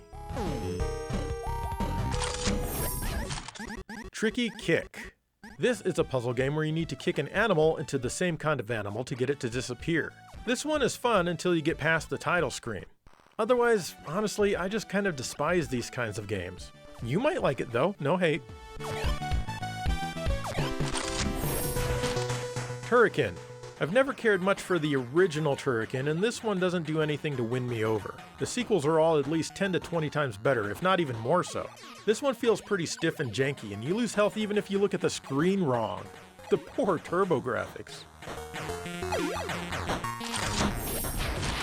TV Sports Basketball. This is a very poor basketball game by Cinemaware, who only made poor games when it came to sports.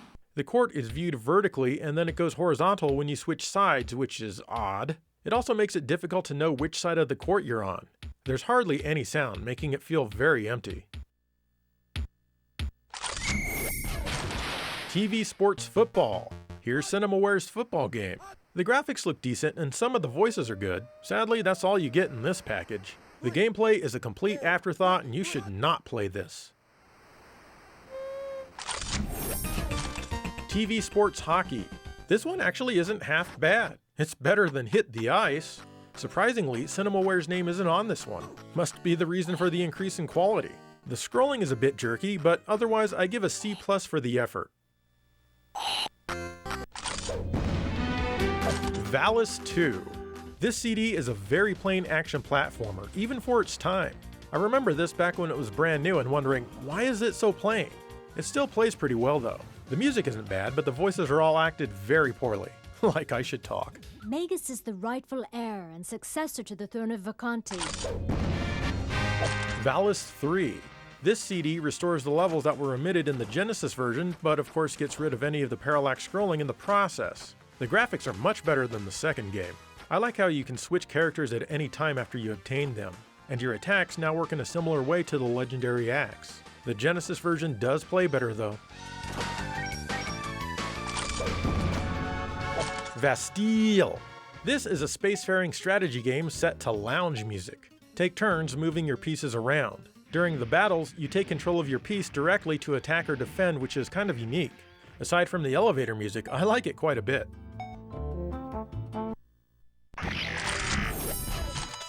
VAUS Tactical Gladiator? This is such a strange game, and that's mainly due to the controls. They are the opposite of intuitive. Still, it can be fun once you learn them, but I don't feel like putting in the time to relearn them every time I play the game. A great concept, but poor execution. Victory Run. I could never get into this one very much as it always felt kind of sloppy and a bit unfinished. It's very jerky and it just doesn't feel right when you're turning. It wants to be outrun, but don't let it fool you. It's mediocre at best. Hey, at least the music is good though. Vigilante. This is a really nice looking port of the arcade game. It plays well except for these two guys who keep walking away from you, not letting you get hits in. The sound is kind of twangy. I think I enjoy playing the Master System version a bit more because it doesn't have both of these guys in it. World Class Baseball. This is the only baseball game on the console, and it's okay. It kind of reminds me of Tommy Lasorda Baseball in the Genesis, but it's not quite that good. They left the Japanese voices in the US release, so they didn't even try with the localization. World Court Tennis. On one hand, you have an incredibly bare-bones tennis game. On the other, you have the quest mode where you need to defeat the evil tennis king. The random battles are insanely long and tough tennis matches. Nice try, but no thank you. World Sports Competition. This is Hudson Soft's version of track and field or decathlete. Try as they might, Hudson is no Konami or Sega. Well, I guess they are actually part of Konami now. You wouldn't know it by playing this game though. It's insanely tough and not very interesting. Yo bro!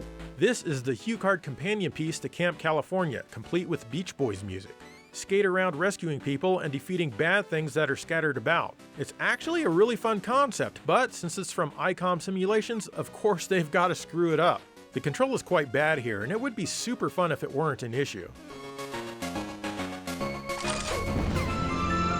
Ys Book 1 and 2. This is an amazing action RPG. Some people might not like the bump fighting mechanics, but screw them. This game is awesome. Amazing voice talent, music, and an interesting and fun quest. Actually, 2 quests to get through. This is the best version of these 2 games and has always been a showpiece for the system.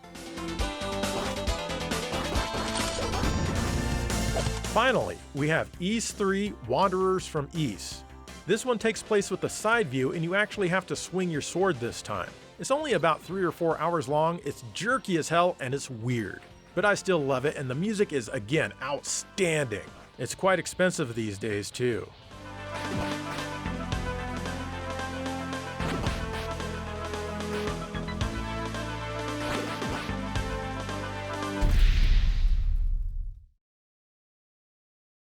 Well, there you go. Every single game for the TurboGrafx 16 and Turbo Duo. If it's not in this video, it was not officially released here. And boy, oh boy, could they have done a much better job bringing over all the great software from Japan. If they had done that, I think it would have been a much more popular system. Anyway, what do you think of the TurboGrafx 16 library? Let me know. In the meantime, thank you for watching GameSack.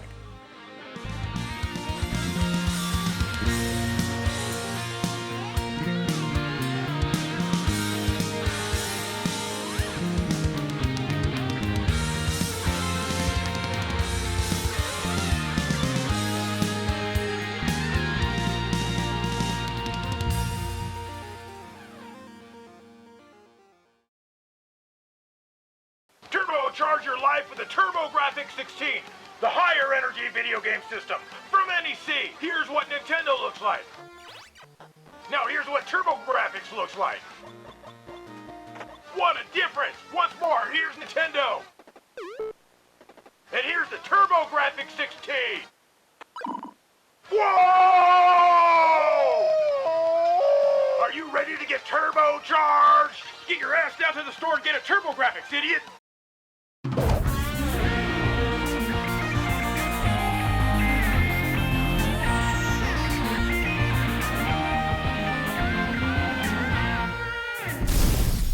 Hello and welcome to GameSack. The Neo Geo is an awesome system that, back in the 90s, played the same exact games at home as it did in the arcade. The arcade system was called the MVS and the home system was called the AES. And of course, the cartridges were not interchangeable. Anyway, I'm going to talk about every single officially released game for the system. That means I've got 159 titles, so let's not waste any more time and just get right into it. We start out with 3 Count Bout. You can choose from 9 different characters in this wrestling game. Like most, if not all wrestling games I play, I don't feel like I have very good control over the characters, so I tend to not like wrestling games at all. It's cool that some matches are on the streets instead of inside of a boring ring. I like the sound a lot in this one, but it's still a wrestling game, so no thanks.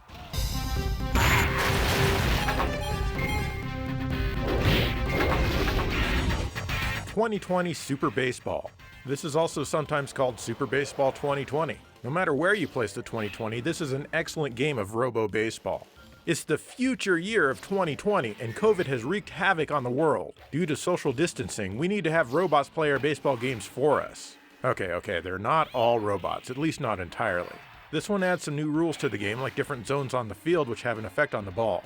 This is good, but it's not my favorite baseball game on the system.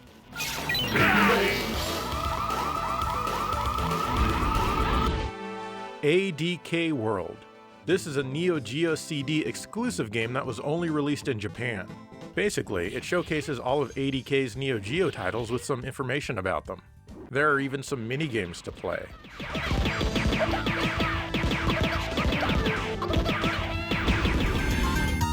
Aero Fighters 2. This series is also known as Sonic Wings. This vertical shooter is a sequel to the original game, which was its own arcade game and also appeared on the Super Nintendo. You can choose from a bunch of different pilots, including a dolphin. The action is pretty standard, but it's not bad. The stages themselves are quite short, and you always want to see the next one. I like some of the things my dolphin says, like how he'd never thought he'd be frying over a jungle. The music and sound is all in mono, but it's plenty fine. Overall, it's a decent shooter.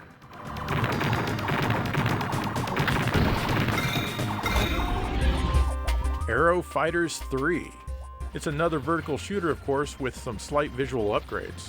The destructible environments are still here, thankfully, and so is the dolphin character. Overall, it plays fine, but I think that Aero Fighters 2 was slightly more interesting. I'm not sure what the genre of music is that's in this game, but I can't say that I'm much of a fan.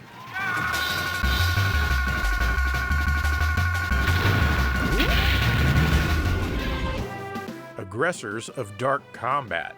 This is a one-on-one fighting game where you can move your characters up and down, which means you have a jump button. You tap the button for a light attack and hold it for a strong attack. Sometimes items will be tossed into the ring for you to pick up and use. This one can be pretty tough, but at the same time, it's decently fun. I really like the colors, but the sound isn't anything special.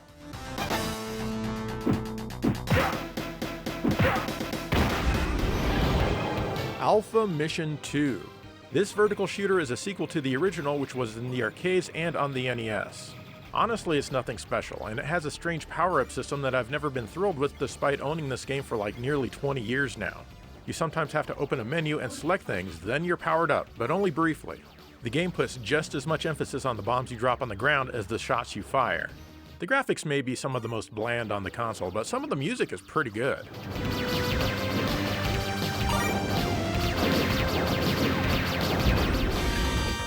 Andro Dunos. This one is a horizontal shooter. It's much better than Alpha Mission 2 by leaps and bounds, but I'd still be upset if I spent $250 on this one. The Genesis already had better and more impressive shooters by this time, and Axlay on the Super Nintendo came out the very same year. Still, this one controls smoothly and you can cycle through 4 different shooting styles similar to Hellfire. This is a good $35 to $40 game, but of course this version goes for over $1,000 now.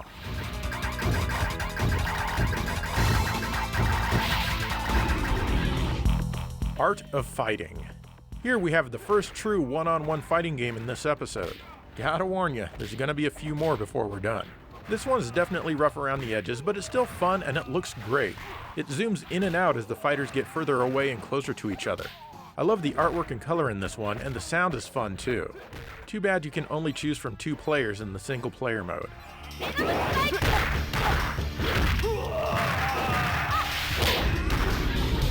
Art of Fighting 2. This one lets you select from a bunch of different characters in the single player mode. Besides that though, the game is pretty much broken. The CPU has absolutely no mercy at all, even in the very first round of the game. This means the developers had no clue how to balance the gameplay. I absolutely regret buying this game for $60 or so 15 years ago.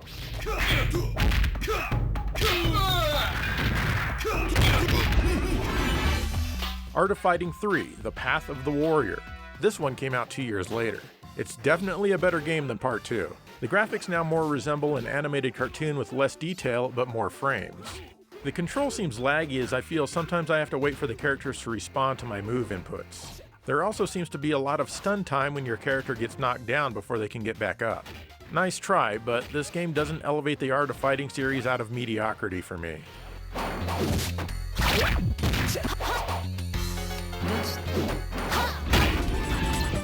Fang Bead. This was only ever available on the MVS. This game is basically fancy Pong because that's what the Neo Geo needs. You have to destroy your enemy's barrier of stars and then make a goal. Needless to say, it's quite difficult, and the awful music doesn't help. A rather mediocre effort from Visco.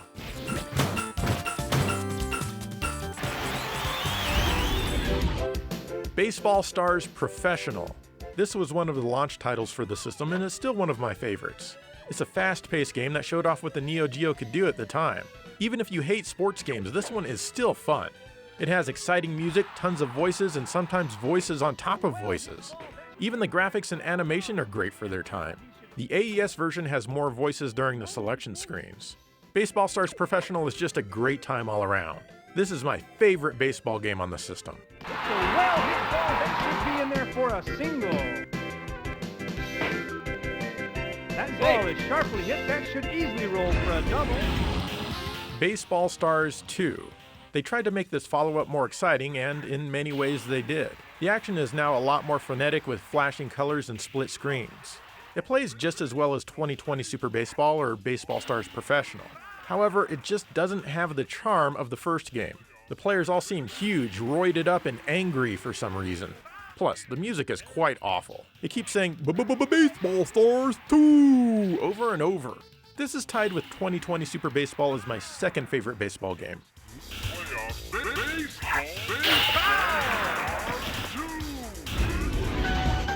Blazing Star. This is an impressive horizontal shooter that was released when the Neo Geo was 8 years old. The graphics are something special for sure, with a lot of them being pre-rendered. The action is smooth and fun, and each of the ships you can choose are enjoyable to control. The sound and music are both great despite the game being entirely in mono. However, the voices can get a bit annoying, though some will say that it just adds to the charm.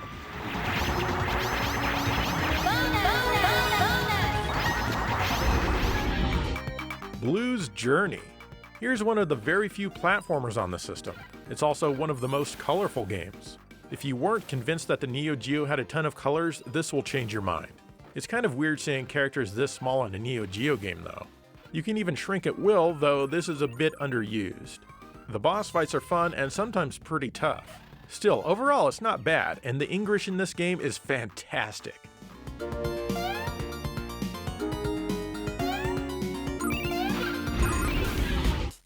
Breakers. This is a one-on-one fighting game from Visco. This was only available on the MVS. It might not look like anything special, but the control is smooth, fast, and the moves are very fun to learn. You have a light and a hard punch as well as light and hard kicks. Everything feels very responsive. Don't pass this one up just because it looks like a run-of-the-mill fighting game. Give it a try.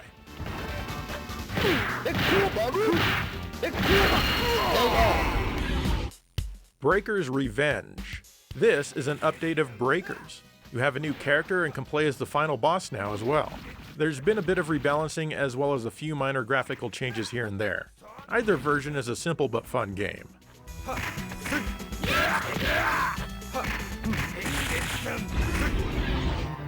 Burning Fight. This is a somewhat average beat-em-up. It can't compete with the likes of Final Fight or Streets of Rage, but that doesn't mean you can't have some fun here. I like how a lot of the environment is destructible. The control is decent as well, and that helps me not to hate it like some people do. Try it out.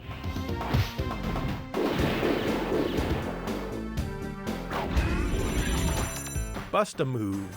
Taito even made a few games on the Neo Geo. This one is also sometimes called Puzzle Bobble. This one makes you shoot colored orbs into the playfield. Match 3 and they disappear. Watch out though, as everything is slowly moving down to crush you. This plays well even though it's not really my type of game. The presentation is very simple.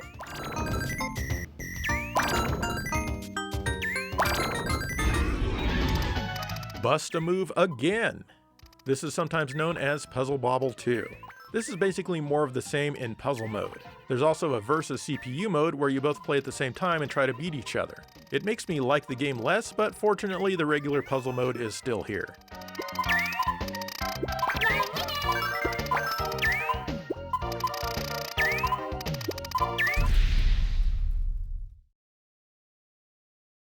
Like I mentioned earlier, back when these games were initially released, they averaged about $250 each on the AES. Nowadays, MVS cartridges go for much cheaper, as the AES games can go into the thousands. It's crazy. Anyway, let's get back to the games. Captain Tomato. This MVS-only game is a unique vertical shooter. Mind you, unique doesn't always mean good. You're a tomato and you can attack with your left and right fists. If you punch with one side 3 times in a row, the other side gets powered up for one punch. You have to completely stop shooting in order to collect power-ups, which I find annoying. This also bothers me in games like Twinbee. The graphics are nice and cartoony, but the sound effects are very shrill when the enemies fly in. If you can't hear high frequencies anymore, then it might not be so bad.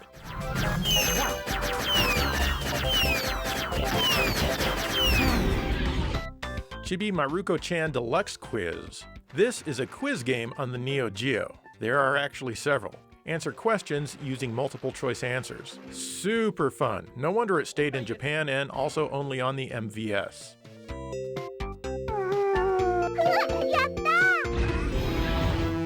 Crossed Swords. Here's a game where you play as a wireframe knight who hack and slashes enemies in a third-person view. Sometimes you can power yourself up in a shop. It does tend to get a bit repetitive, but it's still enjoyable. I always find myself wanting to continue.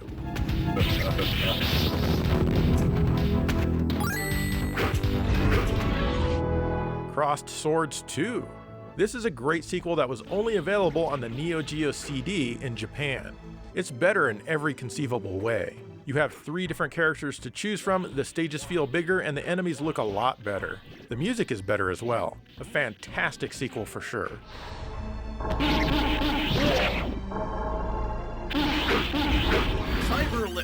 Cyberlip. This was a very early run and gun. For its time, it's pretty good. I always love the first boss in the game and the music that plays as you fight him. This one hits its peak here, unfortunately. Most of the stages except for the first 2 auto-scroll, which for a run and gun is honestly kind of boring. It's no Metal Slug, but like I said, good for its time.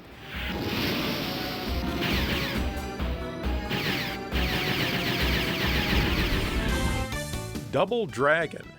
This title is a one-on-one fighter instead of a beat-em-up.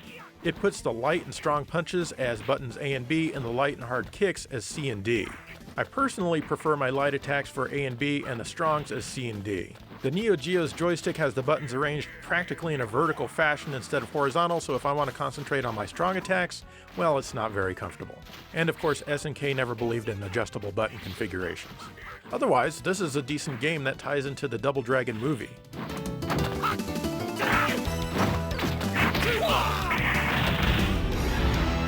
Eight Man. Back when I was younger, I saw this one at Pizza Hut or something running through its demo screens. It never really impressed me and I had no desire to play it. Later on in life when I finally did play it, I found it was much more fun than I thought it would be. Gotta be honest though, overall, it's still kind of average.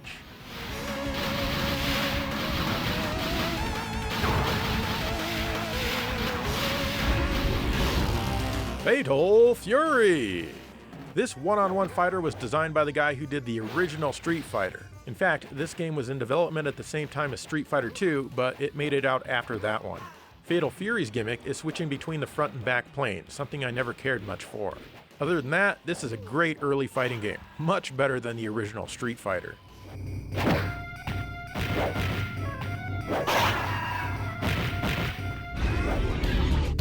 Fatal Fury 2.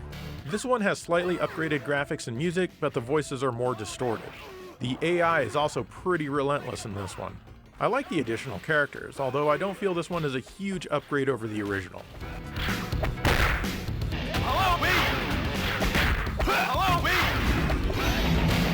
Fatal Fury Special. This is an update to Fatal Fury 2. There are more selectable characters this time out. The gameplay is also slightly faster, and now there's a basic combo system in place. This is the one to get if you feel the need to play a version of Fatal Fury 2.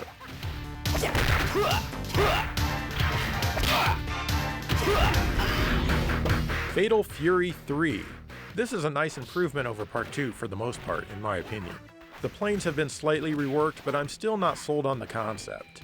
The control seems more responsive and fluid. The characters have all been redrawn and look good, and the sound is great too. This game grades you as you win, and your final enemies depend on your average. I like this one.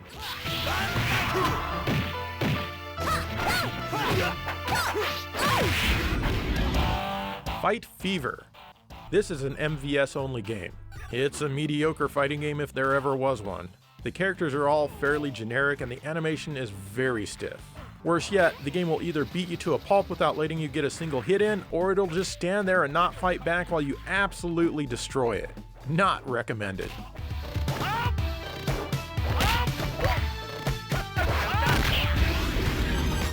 Flip Shot, or Battle Flip Shot, I don't know. Yeah, the title screen says Battle Flip Shot, but it's most commonly filed under F. And it's another Pong game! It's almost exactly like Bang Bead, but this one just requires you to bust your opponent's thingamajigs and not score a goal after. It also has much better music. Looks like Neo Geo is the hardware of choice for Pong enthusiasts.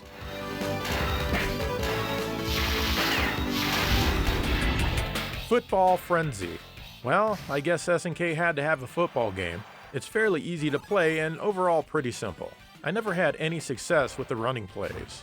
Unfortunately, it just doesn't have the same energy as Baseball Stars Professional or Neo Turf Masters, which I'll talk about later. The graphics aren't bad for an early game though.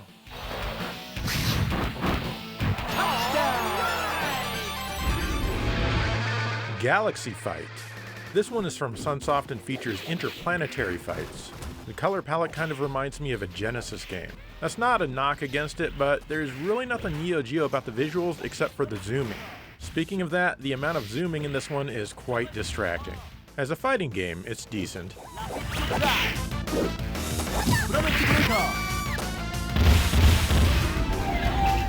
Ganryu. This was only available for the MVS. This one is a ninja action platformer. Games from Visco are always interesting on the surface, but sometimes they just don't get it quite right. And this is one of those times. It's fun rescuing hostages and getting new weapons, but the checkpoints are miles apart. The boss fights will certainly reward your quarters though. This one is so close, but not quite there.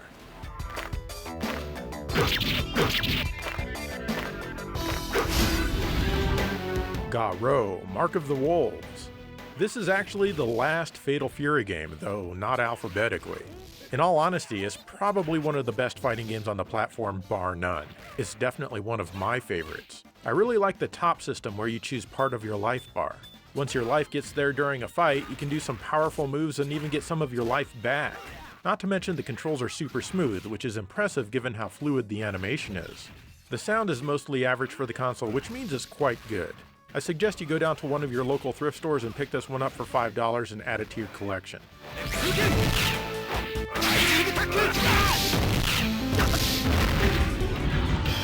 Ghost Pilots. This vertical shooter is SNK's best imitation of a Toaplan game. It's not bad, and there's really nothing wrong with it as a game. The main problem is that you expect so much more from the Neo Geo, especially back then when the system cost over $600 and the games clocked in at $250 each. At that time, you could buy a better shooter on the Genesis with Fireshark paying $200 for the console and $50 or so for the game brand new. I'm not sure how SNK intended to compete having games like this.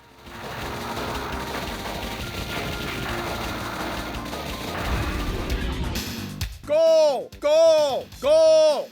This is a basic soccer game from Visco that only saw a release on the MVS. It plays well enough and it looks pretty good. The game will end automatically rather soon, so you need to be fast unless you've got a lot of quarters. Otherwise, there really isn't anything all that special about it.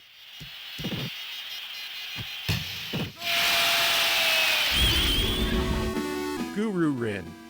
This is an MVS-only puzzle game. Despite watching the How to Play segment at the beginning of the game, I have no idea how to play. And I'm totally fine with that. The big gimmick here seems to be the rotation. I've seen and heard better looking and sounding NES games than this. This game is an insult to the Neo Geo.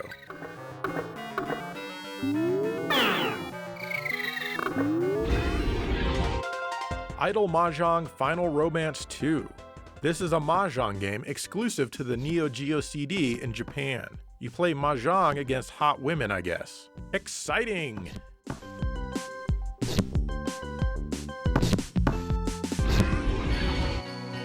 Ironclad. This horizontal shooter is exclusive to the Neo Geo CD in Japan, but it'll work on a US Neo Geo CD unit. You fly a plane along with a little unit that you can move around a bit to help defeat your enemies. After each stage, you choose your next area just like Darius. This is a pretty good shooter, I think, especially if you have a Neo Geo CD.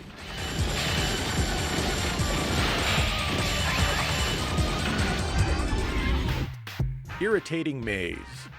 This is an MVS only game. The main reason for that is because it uses a dedicated cabinet with a trackball. You guide the stick through the maze and you gotta make sure that it doesn't touch any of the walls. If you have a Unibios installed, you can enable joystick play, but good luck. Be careful though, because if you're pregnant, this game may be harmful to you. Just how crazily do they expect pregnant women to be spinning that trackball? Anyway, just like the name suggests, it is quite irritating, but interesting. Next is the triple windmill.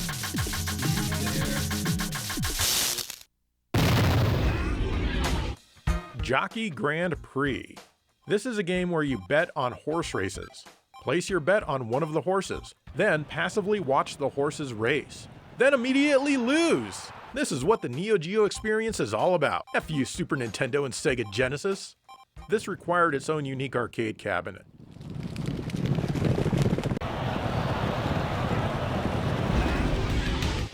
Kabuki Clash.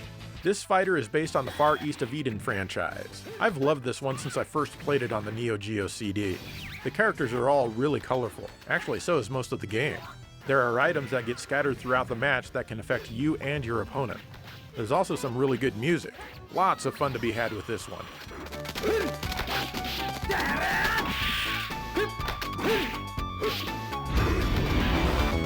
Karnov's Revenge. You've played Karnov on the NES? Well, now it's time to get revenge. This is a sequel to Fighter's History, which wasn't a Neo Geo game. It's also known as Fighter's History Dynamite.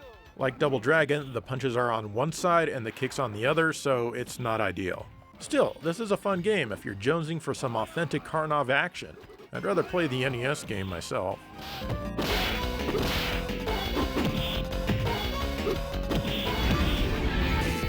The King of Fighters 94. This is a crossover game featuring characters from Art of Fighting and Fatal Fury. You choose from pre-selected teams of 3 fighters. You face off against another 3 fighters. You need to kill each of their fighters in 1 round each to win the match. If all 3 of your guys die, you lose. It's a cool concept.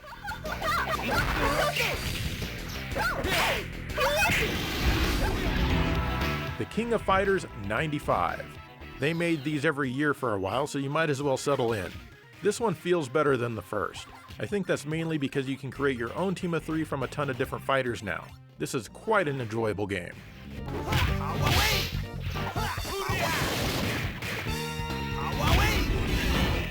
The King of Fighters 96.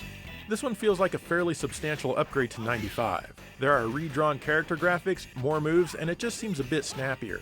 You can even control the height of your jumps. These games are getting better and better.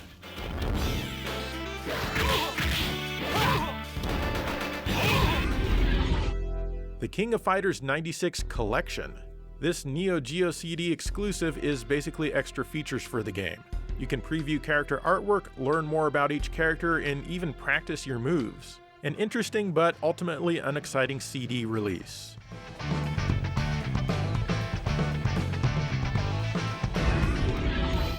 The King of Fighters 97.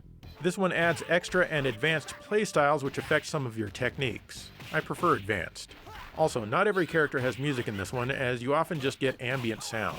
I never cared for that, but otherwise it's good.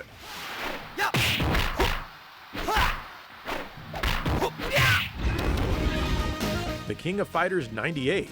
The good news about this one is that the music is back and is pretty darn good. The stages are all new as well, as they usually are in each of these games. Otherwise, it's basically the same as 97.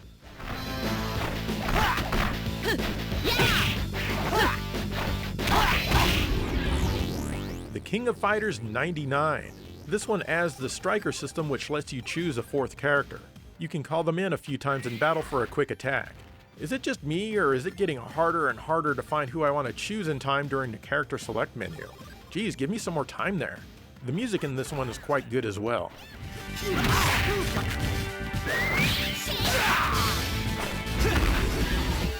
The King of Fighters 2000. SNK wasn't doing very well when this one came out, and it was also the last one of these games made by them. As a result, there were supposedly only 100 English home cartridges made, but even that is debatable. The history on this one is a bit messy. As a game, it's pretty good, though I think I like 99 a hair more.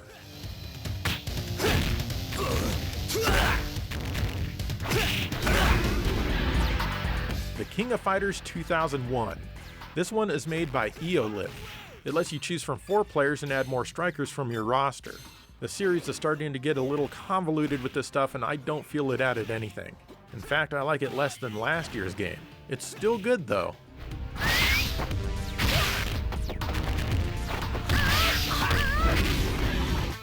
The King of Fighters 2002. This one gets rid of the strikers and returns to the gameplay that's more similar to the King of Fighters 98. That's a good thing, and I like this one more than 2001. Overall, it's a good game, but it doesn't stand out much in this franchise.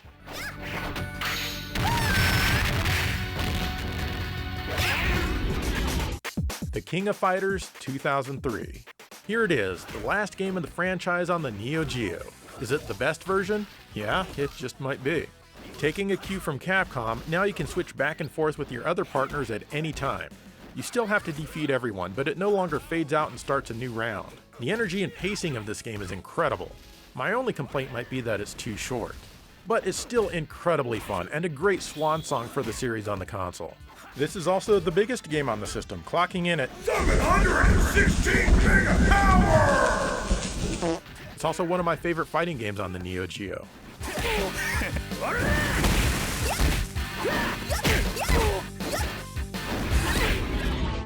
King of the Monsters. This is a wrestling game inspired by old Japanese monster movies like Godzilla and the like. It's a great concept, battling in the middle of a city destroying things. The gameplay itself is less than exciting though. Even if you completely drain your opponent's life bar, you still need to pin them. And if you do, they can still escape despite having no strength. However, I do like the music in this game.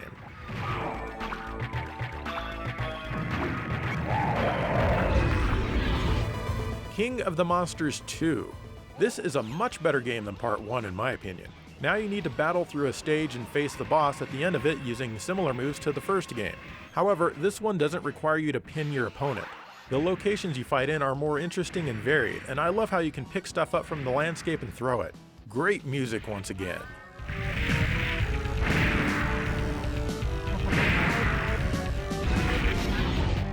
Kizuna Encounter. This one-on-one fighter allows you to pick 2 characters for a tag team match. You can switch between the characters by pressing the D button if you're in the zone, which is mapped out on the floor. Each character has their own life bar, so if you're getting low, it helps to switch out. Only one character needs to be defeated for the match to end though, which makes things seem pretty short. Not bad, but certainly not as elegant as Capcom's Versus series, which started this same year. It should be better considering that the English instruction manual alone goes for $49,000. Oh, free shipping though, that's nice.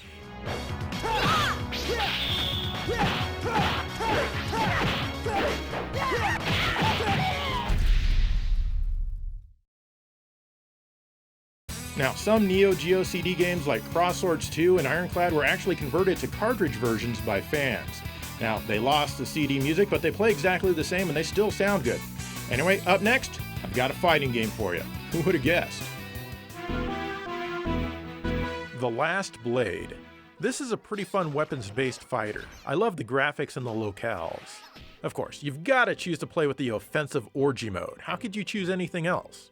The gameplay itself is fairly simple and it's fun to deflect attacks. My biggest complaint is probably the lack of music in a lot of the stages.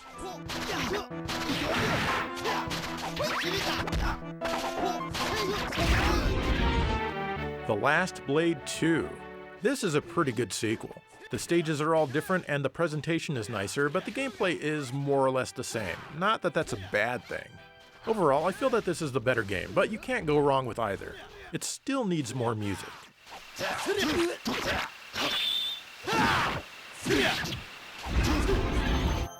Last Resort.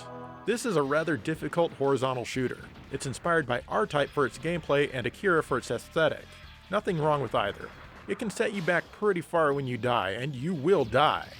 There's even some fun slowdown and yes, even flicker in the game. Sometimes your entire ship can disappear. It's good, but it's no R-Type.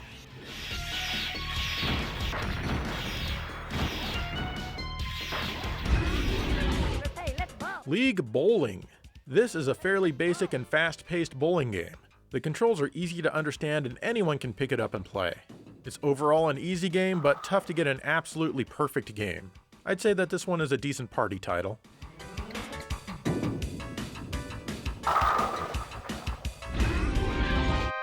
Legend of Success Joe. This game is why they made the Neo Geo. First you play a beat 'em up which destroys Streets of Rage and Final Fight, any of them. Then you play a boxing game that annihilates Punch-Out! Actually, it does none of those things, I'm being a smartass if you couldn't tell. I talked about this one a short while ago back in Games That Make the Console Look Weak too. And it really does make the Neo Geo look weak.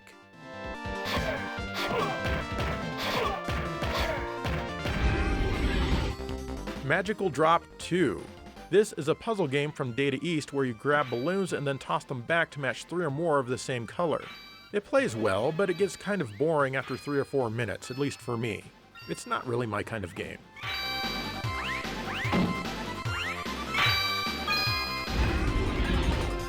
Magical Drop 3.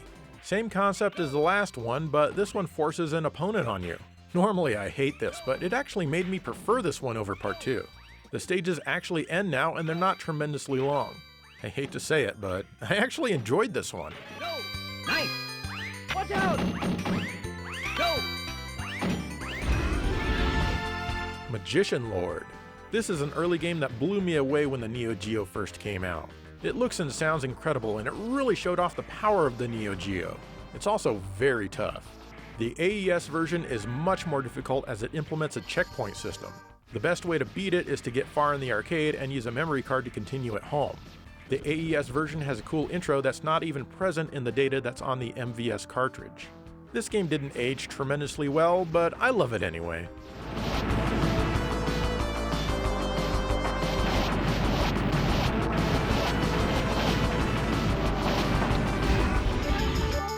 Mahjong Bakatano-sama Manyuki. I think I got that right. That's right, another Mahjong game on the Neo Geo. There are several of these as you might expect. Honestly, I forget how to play Mahjong. The sound is pretty good in this one.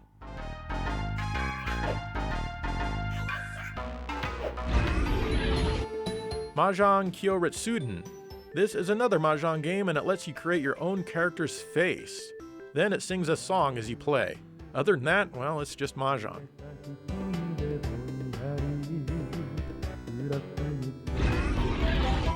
Mahjong Minisano Okage-sama Desu. This is yet another Mahjong game where you play against wacky characters on a board game setting. Not a whole lot else I can say about this one.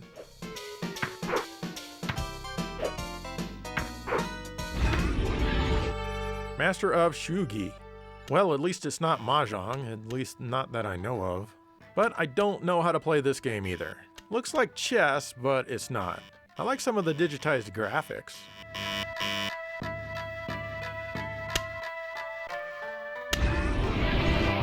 Matra Melee. This is a slightly comical fighter from Noise Factory.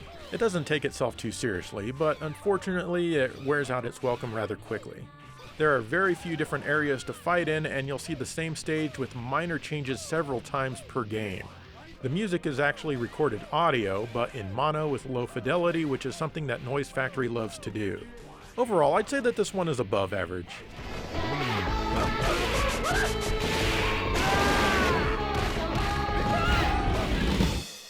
Metal Slug. This run and gun by Nazca was something of a resurgence for the Neo Geo. The action here is incredible, in no small part to all of the fine details everywhere. The sprite animation was unprecedented for its time. It was like nothing most people had seen before. In a time when 3D graphics were taking over the industry, this game forced eyeballs back on the Neo Geo. Everyone needs to play this at least once. Did I say once? I meant 100 times.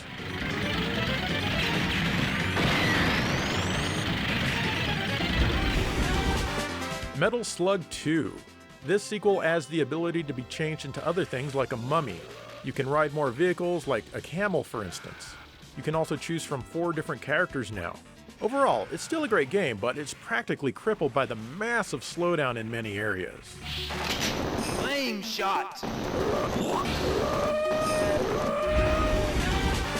Metal Slug X. This is actually an update to Metal Slug 2. For one, they fixed a lot of the slowdown. There's also some updated graphics, new weapons and enemies, slightly changed music, and even a new announcer voice. You can also become fat by eating too much food, which amuses me greatly. This is definitely the version you want to play.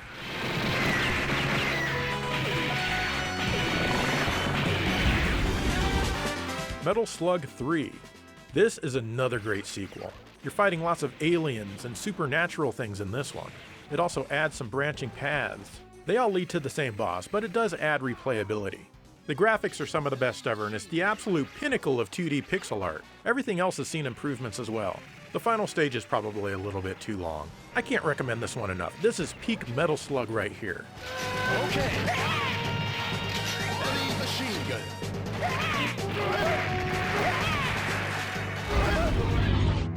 Metal Slug 4. This one was developed by Mega Enterprises and Noise Factory after SNK went bankrupt. It's basically just another Metal Slug game, but it's still quite good.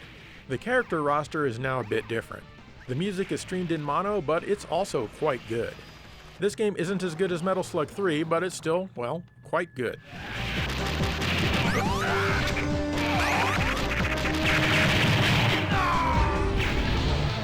Metal Slug 5. This was the final Metal Slug game on the Neo Geo. It's a great game, but honestly it's my second least favorite in the series right after Part 2.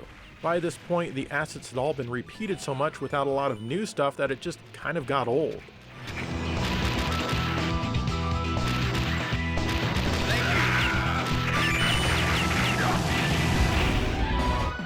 Money Puzzle Exchanger.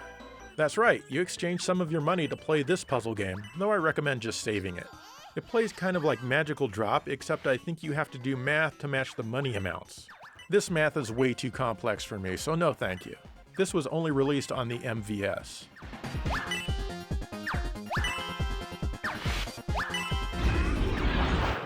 Mutation Nation. This is an average beat 'em up, except that you're primarily beating up mutants. This helps keep your interest for a bit, as the creatures can look kinda cool, especially the bosses. You have a mega attack you can change, which is determined by the letter you collect. Other than that, it's not tremendously special.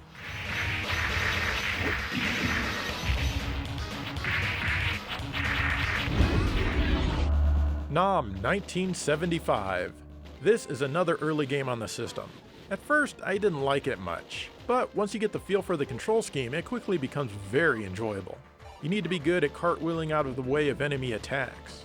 It can sometimes be difficult with how far apart the buttons you need to use are. Good visuals and great music help make this a Neo Geo classic. Oddly, the stereo in this game is reversed.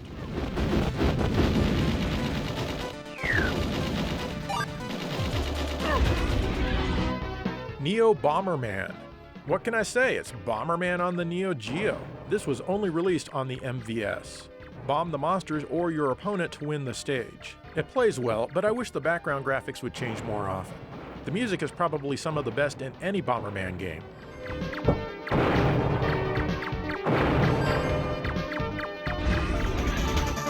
Neo Drift Out.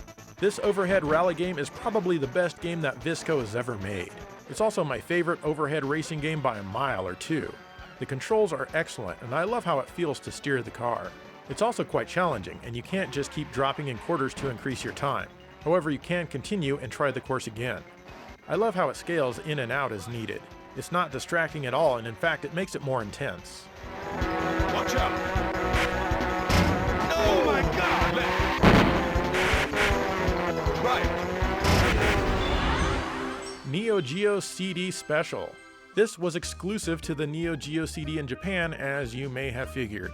Here, you can learn about some SNK releases, listen to some music, and even play some demos. Not really very exciting.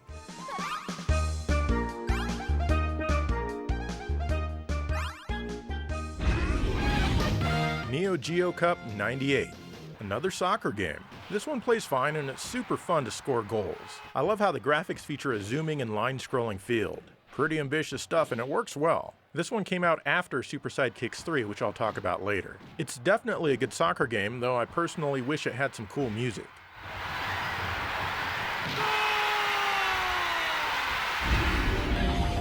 Neo Mr. Do! Visco took the original arcade game from 1982 and updated it for the 90s. How exciting. Basically, you're a clown who digs tunnels and collects items while avoiding enemies. You can sometimes defeat the enemies with balls you toss. This was an MVS only game because who the hell would want to pay $250 for this?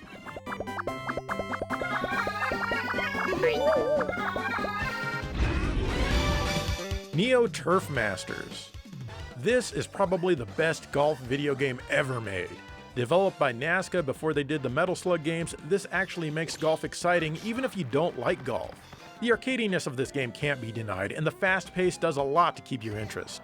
Not to mention the amazing graphics and super catchy sound and music. It can be tough to get a hole-in-one, but you'll never stop trying. I also like how unrealistic some of these courses are. Nothing but good times here, highly recommended. Player 1, second shot.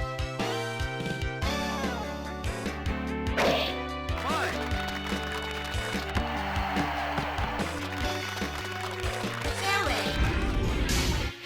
Nightmare in the Dark. This MVS-only title is one of those single-screen games where you need to clear out all of the enemies. Throw fire on an enemy for what feels like 900 times and then they turn into a fireball. Toss it to dispose of them and any enemies it touches. It's fun, and there are also lots of boss fights. The game changes areas quickly enough to keep things interesting.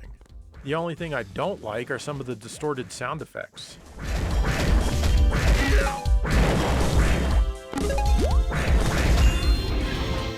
Ninja Combat. This is one of the earliest games for the system. It's a beat-em-up featuring ninjas. It could have used a lot more time in the oven. One thing that's annoying is that you barely have any invincibility time after taking a hit, so it's quite easy to die. Still, it's no problem to brute force your way to the end with unlimited continues. It was worth playing through once back in 1990.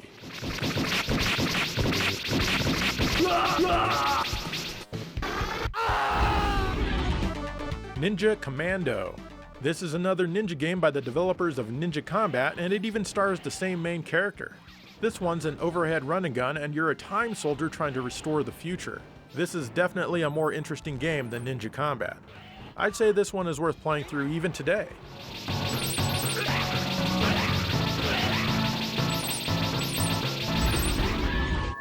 Ninja Masters. Yes, with an apostrophe in the title. The third ninja game on this system from the same developer, but this one is a fighting game. You fight with your hands and feet, but you can also pull out a weapon and begin slicing away with that. It's a pretty good game, though I wouldn't put it in the very top tier of Neo Geo fighters. It's better than World Heroes, which I'll get to, and it's the best ninja game on the system.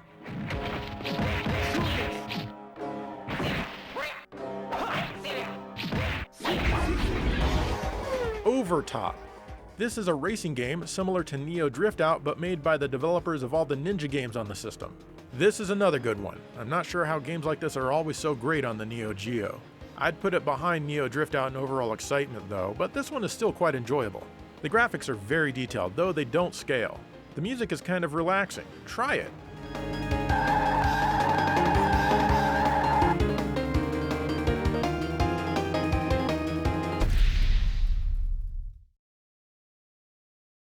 In addition to tons of fighting games, the Neo Geo also had a plethora of puzzle games. Oh, and soccer games too. Panic Bomber. This title is a match 3 puzzle game by Aiding and Hudson based on the Bomberman franchise. Since it's Bomberman, there are also bombs to help and sometimes hinder you. It forces match play against another player or the CPU. Again, this really isn't my thing, but I do like the music.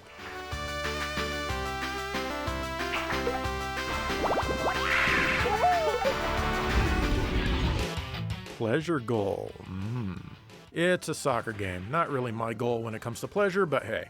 This one's made by Saurus, and the field that you play on is tiny. That's probably what they meant by mini soccer at the title screen. Overall, this one plays fine and the music keeps the excitement level up. Not horrible for a soccer game.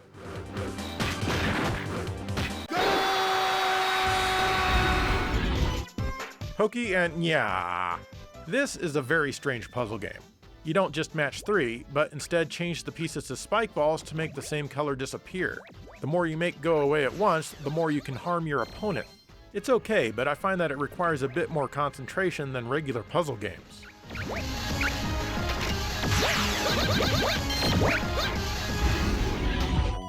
Pop and Bounce. This game from Video System plays similar to Breakout. It controls surprisingly okay with the joystick. Of course, your play field is only half of the screen since that was the thing that became popular. I recommend using this game to show your friends how much bigger, badder, better the Neo Geo is.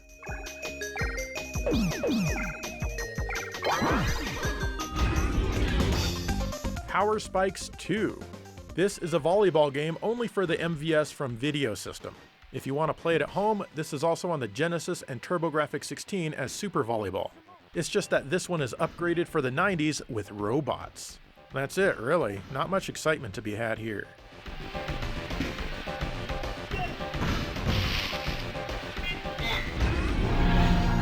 Prehistoric Isle 2.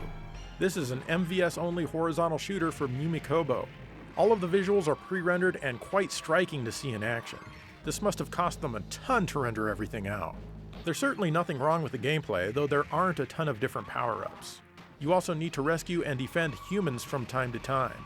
I just wish they had paid as much attention to the sound as they did the graphics, as the audio is quite shrill.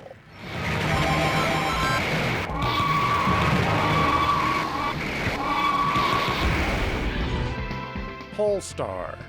This is another horizontal shooter featuring pre-rendered graphics, though this one came out 4 years before Prehistoric Isle 2. This is another game that bears a striking resemblance to R-Type. I love this game, though I kind of suck at it. It's quite challenging and it sets you back pretty far when you die, though I love trying again and again. The sound and music are also very good and really set the mood. So, should you buy or rent it? I recommend renting it first to see if it's too tough for you.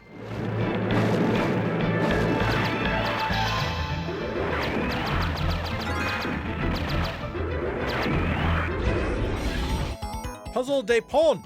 This MVS-only game is basically Bust-A-Move or Puzzle Bobble, but from Visco instead of Taito. In this one, you need to free an object that's trapped by the colored thingy things. The graphics and music are both pleasant. It's good if you like this stuff.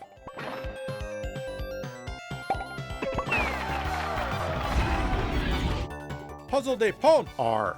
The R stands for really? This again? Sadly, yes. This is a slight upgrade to the previous game. MVS only once again. Next!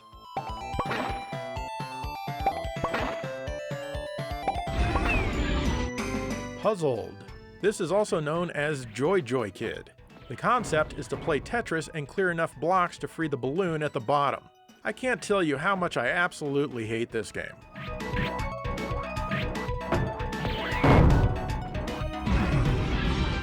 Quest of Jong Master, Genshin Densetsu. Here's another Mahjong game, this one exclusive to the Neo Geo CD in Japan. This one tries to add some RPG elements to it, and beating the clothes off of female characters, I guess.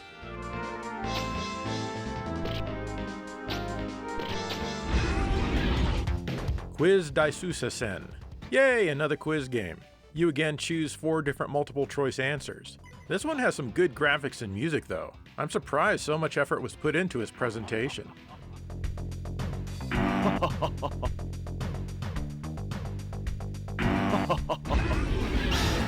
Quiz Maitentai Neo and Geo, Quiz Daisusa-sen Part 2, the follow-up to Part 1, and it's another high-quality quiz game.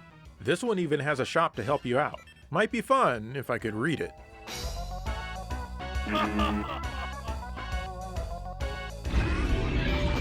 Quiz King of Fighters. Yep, it's another multiple-choice quiz game. But instead, this one is themed around the King of Fighters. What an amazing time to be alive.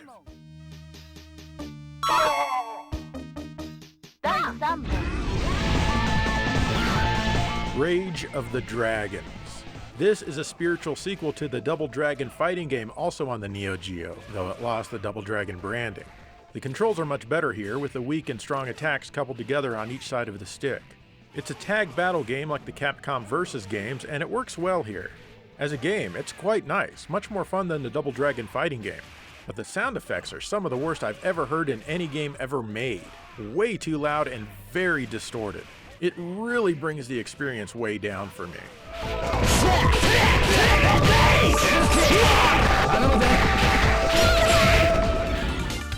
Ragnagard. This is a fighting game that features pre-rendered graphics, and they're not good even for their time. Hell, it doesn't look a whole lot better than Killer Instinct on the Super NES. As a fighting game though, it plays fine if a bit average. You can do some fighting in the air. Unlike Rage of the Dragons, the sound here is pretty good. Some of the music is actually excellent.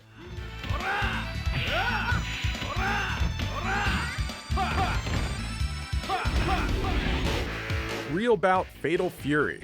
Fatal Fury is back and it's better than ever. God, I love this game.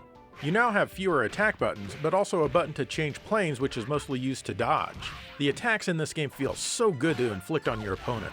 This one introduces destructible environments and even a ring out system, so be careful. Even the soundtrack is outstanding.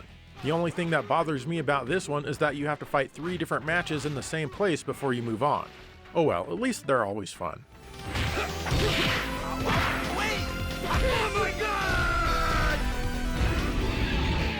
Real Bout Fatal Fury Special. This isn't just an update of the last game like you might think. Well, it is, but the stages and music are all new and some things have been reworked. There are no longer any out of bounds here, but the environments can still be smashed. Each fight is now on a unique stage instead of 3 per stage. The music isn't as good this time out, but it's still nice. Most importantly, it still has the same fury to the gameplay as the last one. This and the first Real Bout game are definitely in my top 5 favorite fighters for the system.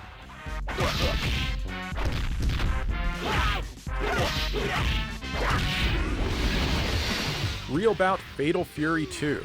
Yet another phenomenal fighting game. Having said that, this is probably my least favorite of the Real Bout games, but it's still tons of fun. The CPU exploits the lane changing a bit too much, and the music isn't as good as the previous 2 games. Still, if you happen to find this abandoned at a bus stop, there's no reason to sneer at it and not take it.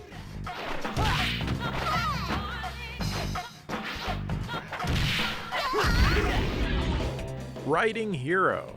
Here it is, the Neo Geo's attempt at a 3D style racing game. There's even an RPG-like story mode in here. What's not here anywhere though are good graphics, sound, and or gameplay. Super hang-on, it is not.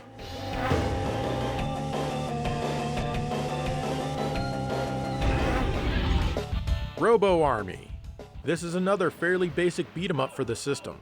It's not bad though, and the gameplay feels somewhat good. You're a robot and so is everything else, even birds. You want to be the only robot, so you're destroying all of the others. That's really the only way you can feel special. It definitely has those early Neo Geo vibes. You could do worse than this game.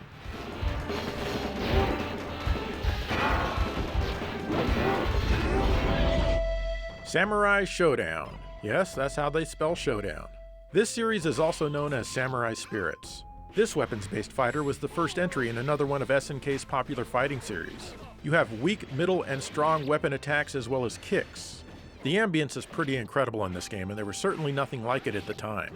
I personally didn't care for it at first, but it grew on me in a big way over time. This is a great start to the franchise for sure.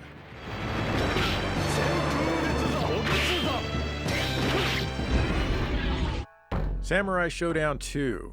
This one builds on the original for a smoother experience, which includes controls that are slightly more responsive, to me anyway. You also have a few more characters and some new moves and dodges. This is a good follow-up and still quite challenging.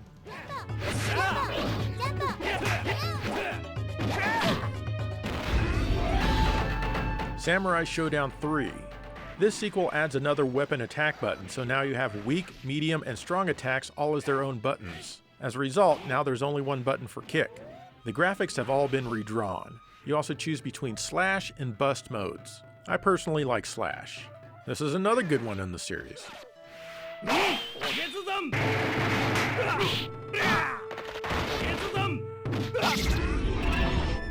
Samurai Showdown 4. This one adds a couple of characters and restores some that were missing in the last game. Gon is blocking in midair. However, now you can sometimes do fatalities if you're quick enough on the controls. I really like the visuals in this one. This is also the game that says Victory, a mostly great addition to the series.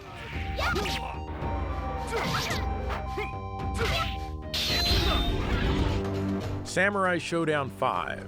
This came out 7 years after Part 4 and made by developer Yuki Enterprise.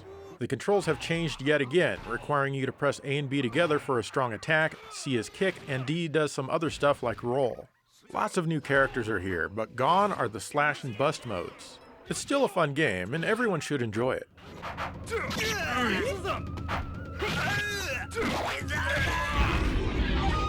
Samurai Showdown 5 Special. Coming out in 2004, this was the final game released for the Neo Geo. It's basically an aesthetic upgrade to Part 5. It also rebalances some of the gameplay. AES aficionados should take note that there are fixed and unfixed versions of the home cart. The fixed versions restore some of the violence that was initially censored, but not all of it, and some of the fixes can look a bit broken. If you have a UniBIOS, the unfixed version is the one to get, as it can restore everything. You can tell if you have a fixed version by this sticker on the cart. It's still a good game.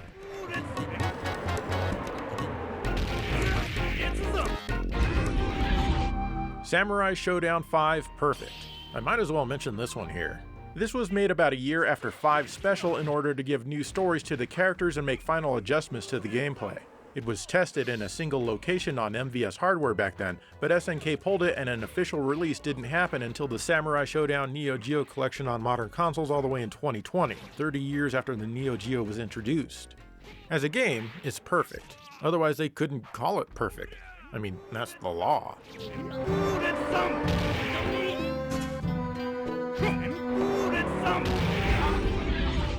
Samurai Showdown RPG.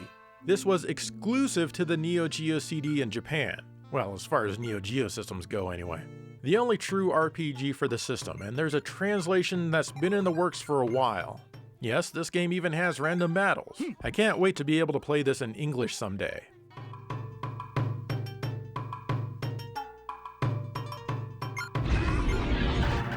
Savage Rain.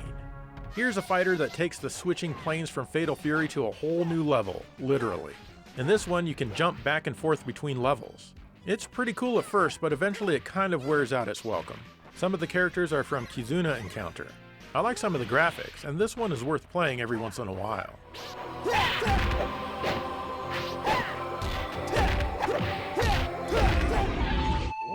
Sengoku.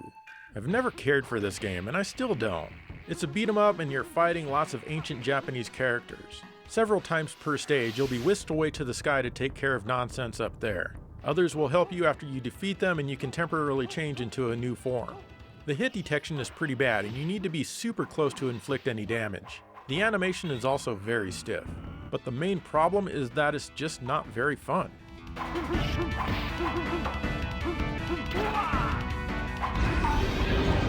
Sengoku 2. 2 years later, we got the sequel. The concept here is pretty much the same, but the gameplay itself has been vastly improved. It just feels much better. This one is a time-traveling adventure. Instead of being pushed into the clouds, you now get teleported to different places. Although this is much improved over the original, it's still not a game I'd want to play very often.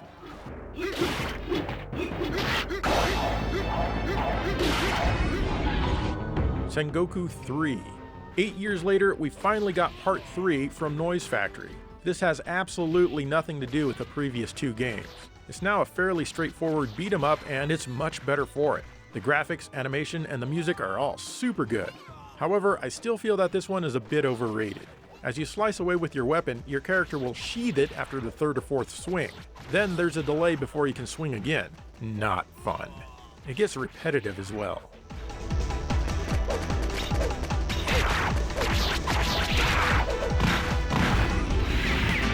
Shock Troopers. This is the best overhead run-and-gun game on the system. You can choose Lonely Wolf for your typical 3 lives per continue, or Team to pick from 3 different characters. You can switch between them at will, but they all share the same life bar. The action is intense, the graphics colorful and detailed, and the music is funky. This was available only for the MVS for some reason. I just can't say enough about this one. Anyway, that's all I have to say.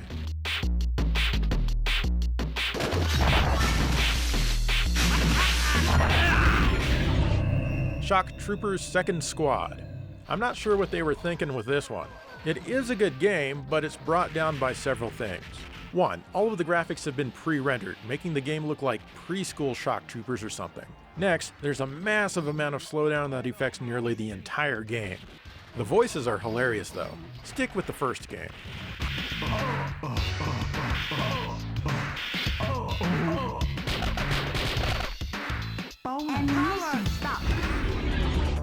Soccer Brawl.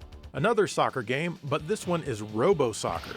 The gameplay is fast, the field is small, and overall it plays okay, but not great. I like the music.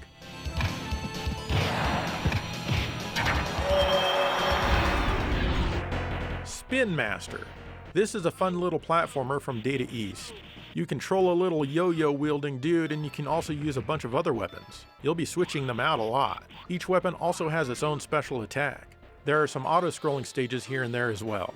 The graphics, music, and control are all good in this title. I really like how the enemies sound moderately inconvenienced when you hit them.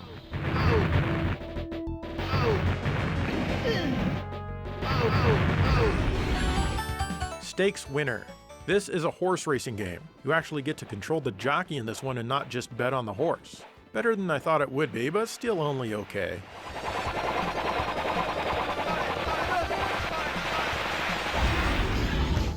Stakes Winner 2. Yeah, there was an exciting sequel. This one changes the control up slightly, adding a boost button and making you mash the A button. Still, it's only okay. I'm not sure who would want this.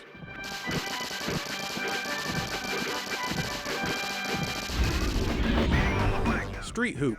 This is a surprisingly fun basketball game by Data East. It's 3-on-3 and it plays in a similar fashion to the likes of NBA Jam. Lots of energy in this one. You really can't go wrong here even if you don't like basketball. Recommended for sure.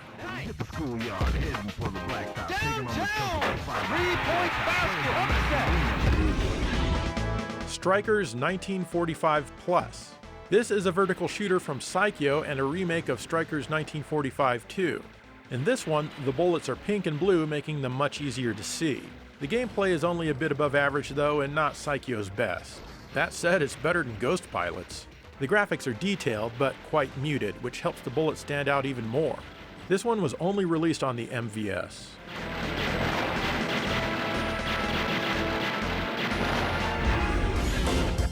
Super Dodgeball. This game from Technos is a huge upgrade over the NES version. Toss the ball to take out each of your opponents and try to catch it when they throw it at you. Each player has their own segment of the life bar. Even when they get knocked out, they can still participate outside of the playfield. The music is quite excellent as well. The only thing I don't care for is the constant zooming in and out of the screen. This was also only released on the MVS.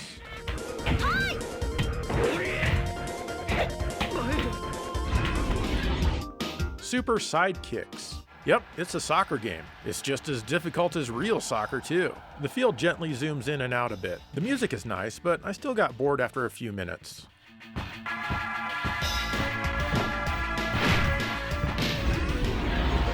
Super Sidekicks 2. For some reason, they felt a sequel was needed. This is very similar to Neo Geo Cup 98, but slightly less good. That's because this game came out 4 years earlier, I suppose. Still decent.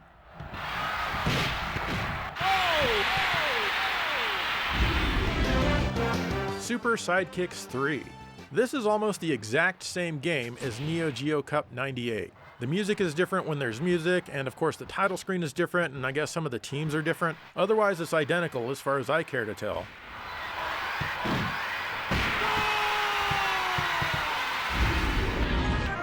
The Super Spy. This is a first-person beat-em-up that's fairly unique. It kind of plays like Crossed Swords, but not as good. You can punch, kick, and use weapons, but some of the weapons weaken the more you use them. It's a great showcase of the Neo Geo scaling capabilities though, and I was really impressed back when it was new. The main problem here though is the extreme repetition.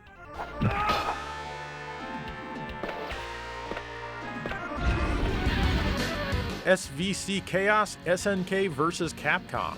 SNK and Capcom struck a deal to feature each other's fighters in their games. This is what SNK made. It's neat to see all of the Capcom fighters drawn in the SNK style. But as a game, it can't even hope to come close to Capcom stuff, and this title really proved who was better at making fighting games.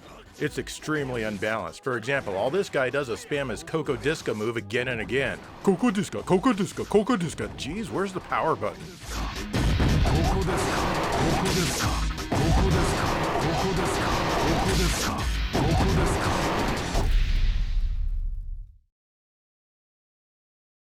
Still with me?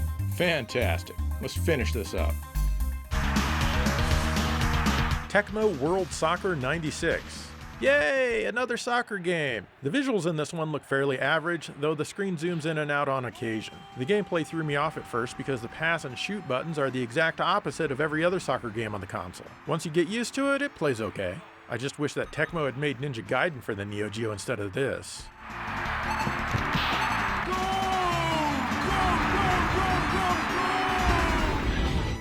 Thrash Rally. Yet another overhead racing game on the system. It's also the weakest. The visuals are very basic and nothing the Super NES couldn't do, even with the occasional scaling, which is cool. The music is pretty good though, and the game handles well. It's easy to respond to upcoming corners in time. This one is still better than most top-down racing games on other platforms.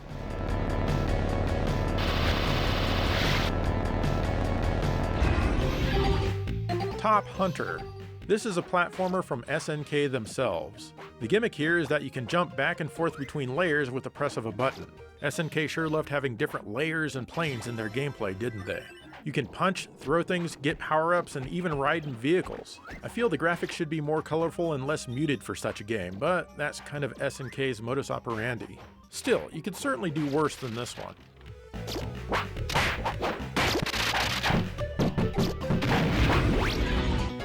Top Players Golf. This was the biggest game on the Neo Geo for a while, clocking it at 62 mega power! Oh my god! It can't touch Neo Turf Masters, but it's not a bad game of golf once you get used to it. There's a lot of voice in this one, which blew me away back when this was new. The graphics are nice as well, and I always loved the scaling.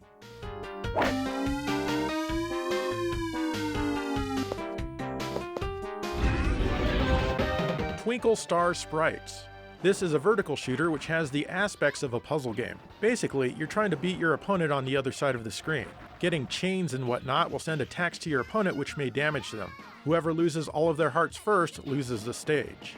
It's definitely a unique take on a shooter if I ever saw one, and it's rather addictive. However, I've gotta admit that sometimes I'm not sure how I actually win.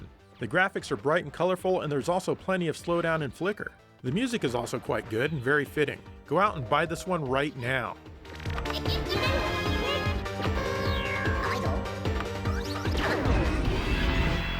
Ultimate 11. Can you believe it? Another soccer game! This is sometimes known as Super Sidekicks 4. The gameplay feels a bit less arcadey than the other Super Sidekicks games, but it's still good. There's also lots of pre-rendered scenes that play out for you to be absolutely amazed by. Well, are you? This is probably the best soccer game on the system, and it had damn well better be too, as it goes for thousands of dollars on the AES. Go, go, go, go!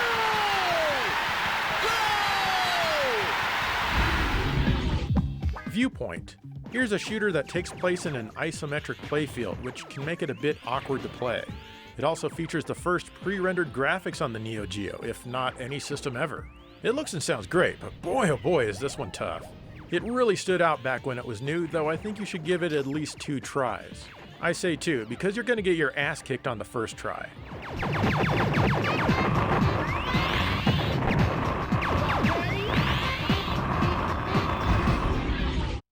V-Liner. This is a game I can't even play on my MVS as none of the buttons work.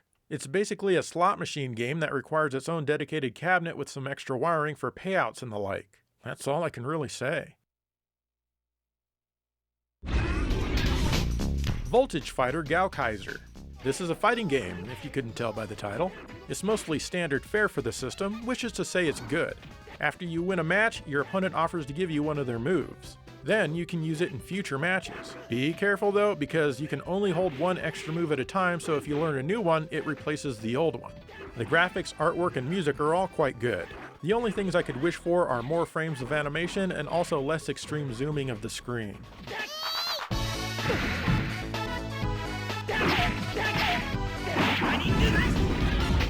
Waku Waku 7. This is a fun fighting game from Sunsoft. The characters are all very cartoony, as are the colors. As with most fighting games on the system, the colors of the stage change between rounds to indicate the passage of time. As a fighting game, it's pretty responsive, though you can do better on the system. All in all, it's a nice effort from Sunsoft and certainly better than their Galaxy Fight game.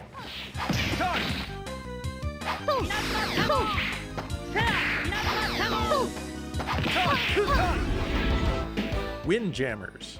This is another Pong game for the Neo Geo. This is the best one though, and it's full of energy. As a 2-player game, it is absolutely outstanding. As a single-player game, not so much. The main problem is that the AI is way too good, even very early in the game. With another human, you stand a chance, and it's addictive to try to see who can win the most matches. But playing a single player, yeah, no thanks.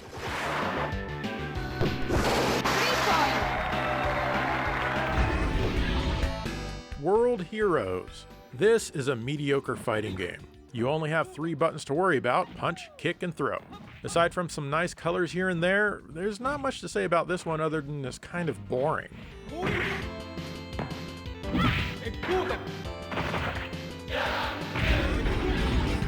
World Heroes 2. For some reason, they wanted to make a sequel. This time the throw button has become the body slam button. Be careful when you press it though, because if you're not successful, you do a taunt which leaves you vulnerable. The graphics and sound have improved a bit, but make no mistake, it's still a bottom shelf fighting game.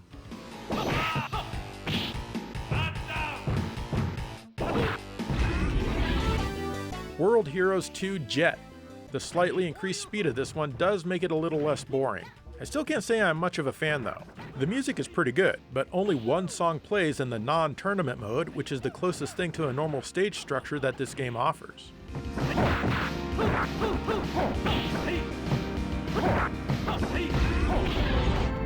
World Heroes Perfect.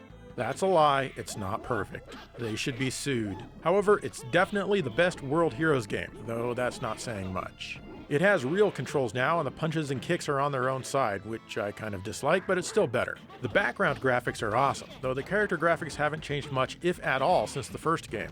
It's better, and almost on the caliber of an average fighting game on the system, but just below.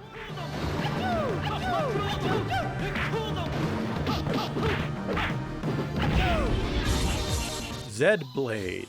This one is a horizontal shooter. It's not bad at all, though some elements of the gameplay feel a tad basic. It's hard to describe why. Still, it has decent graphics, and I think this might be the only Neo Geo game that does segmented sprites like this. The music is often 90s rave style stuff. It's not all great, but a lot of it's pretty good. The gameplay is smooth as well. This was only ever released on the MVS.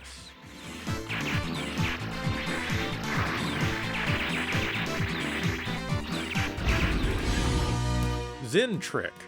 This sample CD is an exclusive for the Neo Geo CD in Japan. It's a puzzle game similar to Puyo Puyo where you need to match up the 3 jelly blobs to make them disappear. You're fighting an opponent while you do this because of course. What's weird is that it's sideways for some reason. Still though, there's not much special here. I'd rather play Puyo Puyo.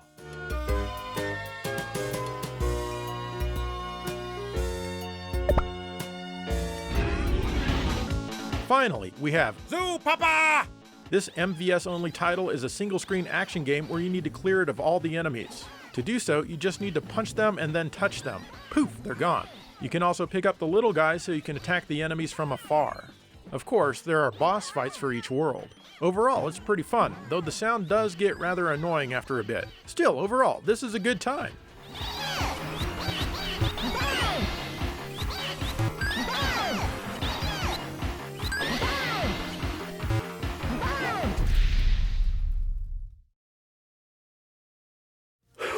Well, there you go. That was every single game released for the Neo Geo, officially.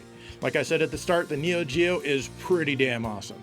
Also, how many of you made it through this entire episode? I certainly wouldn't blame any of you if you had to watch it in multiple viewings. Also, what do you think of the Neo Geo? Let me know. In the meantime, thank you for watching GameSack.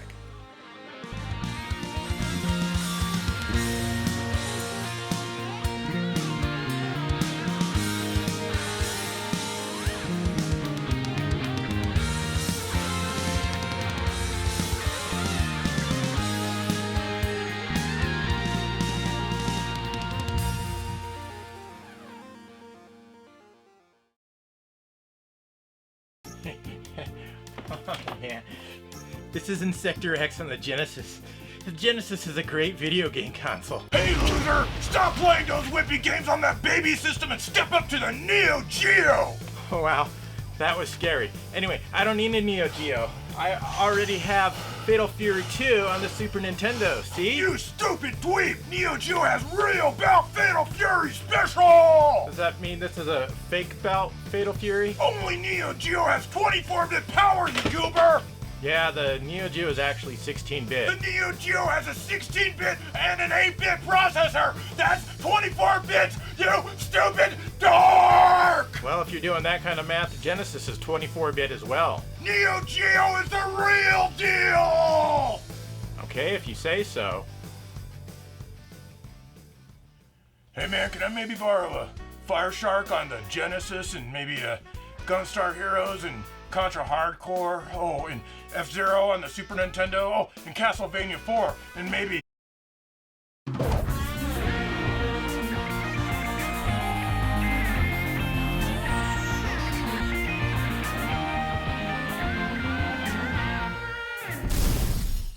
Hello and welcome to GameSack. The expansion pack was released near the end of 1998 for the exciting Nintendo 64 console. It doubled the amount of RAM from 4 megabytes to, I think, 8? 8 is double 4. Anyway, it replaces the jumper pack whose only job was to terminate the RAM bus. This was originally designed for the 64DD or disk drive, which was never released outside of Japan. But Nintendo decided to release it early so cartridge games could take advantage of it. And many do, though the differences might not be as obvious as you may think. So let's take a look at each and every cartridge game that takes advantage of this, and we're going to do this alphabetically. Let's just get started.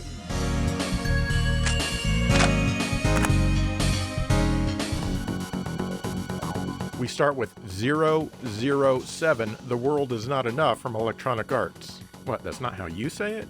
This game offers a true anamorphic widescreen option no matter if you have the expansion pack or not. However, if you do, you also get a high color option to enable. This appears to increase the texture resolution and decrease the overall smeariness of some of the colors. It looks better for sure, and the frame rate doesn't seem very affected. For this one, I definitely recommend playing with the expansion pack.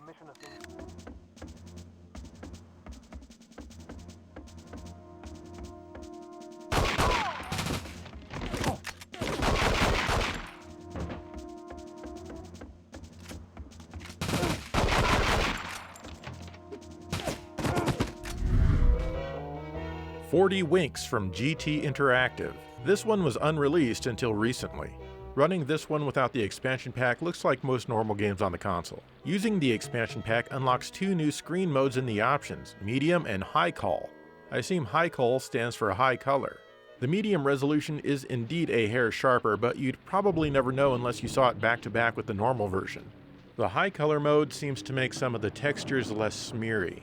I thought there would be less dithering of the lights, but no, it's pretty much the same.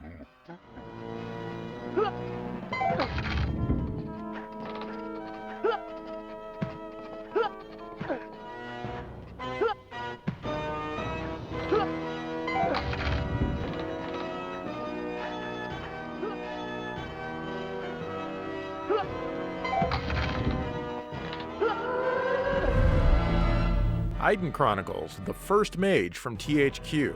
This is an RPG, believe it or not. That's right, Quest 64 is not the only RPG on the console. And what an amazing RPG it is. No, actually, it's not really.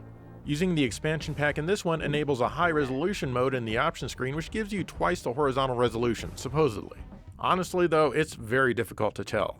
It also adds more foliage here and there, and different music in certain parts of the game. The frame rate is a little better on the normal resolution, but not super impressive either way.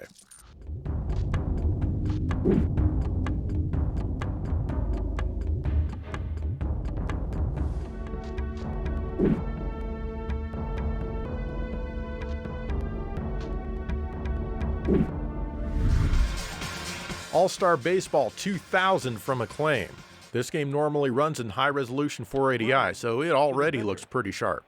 Using the expansion pack, it adds a notification to the title screen, so that's pretty exciting. Otherwise, it's hard to tell what it does, though. What it is doing is adding about 4 or 5 frames per second, depending on the scenario. Line drive. Too short. He's out at first. Line drive. To the shortstop.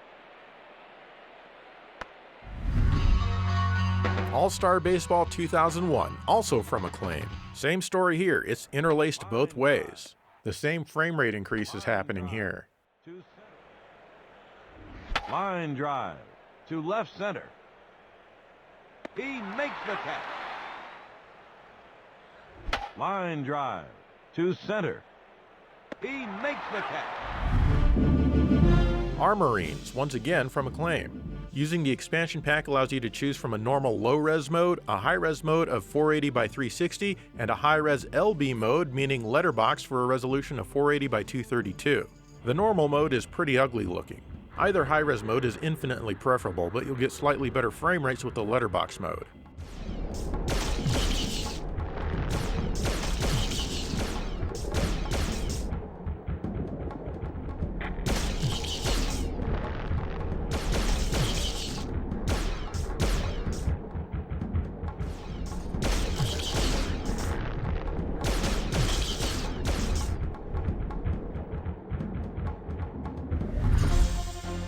Army Men Air Combat by 3DO. Wait, what? This isn't the 3DO. Where are the Nintendo 64 games from Jaguar and CDI? Anyway, I looked at the footage I recorded of both with and without the expansion pack, and I'll be damned if I can notice any difference at all. Looks pretty smeary either way, though there probably is a resolution increase. Gotta say that this is still a really fun game though.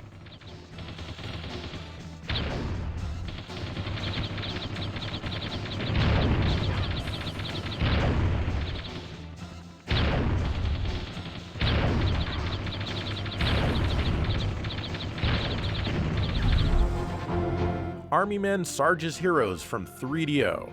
The expansion pack offers a high resolution in addition to the normal resolution.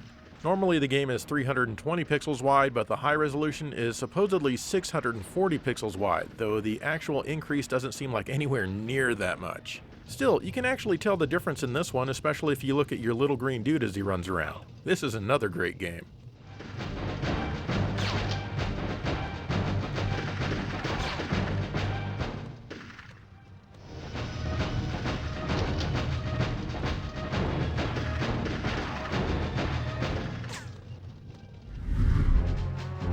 Army Men Sarge's Heroes 2, once again from 3DO. And once again, there's a normal and a high resolution mode here.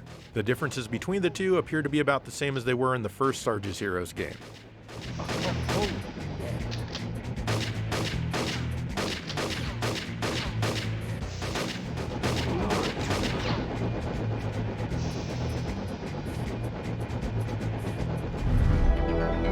Battlezone: Rise of the Black Dogs from Crave. The Nintendo 64 follow-up to the old arcade game uses the expansion pack to increase the resolution a little bit. You can actually tell if you look at the turret on your tank. It's a lot less mushy looking with the expansion pack inserted.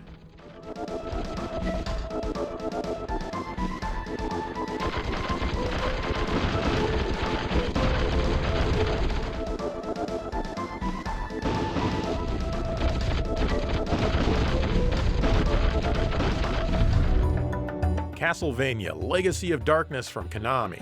The second Castlevania game on the console took advantage of the expansion pack to offer a high-resolution mode. The resolution compared to the normal mode is significantly higher, but the frame rate drops to the point where the game is almost unplayable. I recommend playing this one in the slightly smeary-looking normal mode for sure.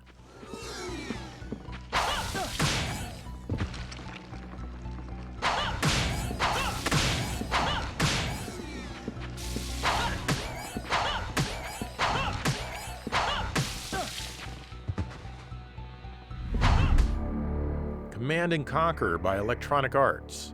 This real-time strategy game already runs at a high-res 640 pixel wide mode no matter what you do, and it looks great. Using the expansion pack allows the game to run in interlaced mode, which doubles the vertical resolution.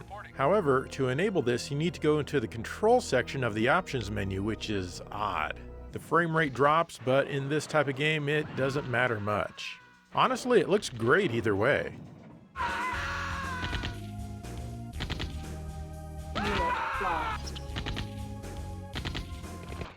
Not a problem. Not a problem.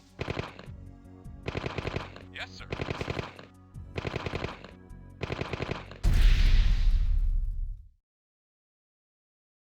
It should be noted that the expansion pack does not add any graphical power to the console. It only increases the RAM, but it can be used to increase the size of the frame buffer, hence the high-resolution graphics that some games support.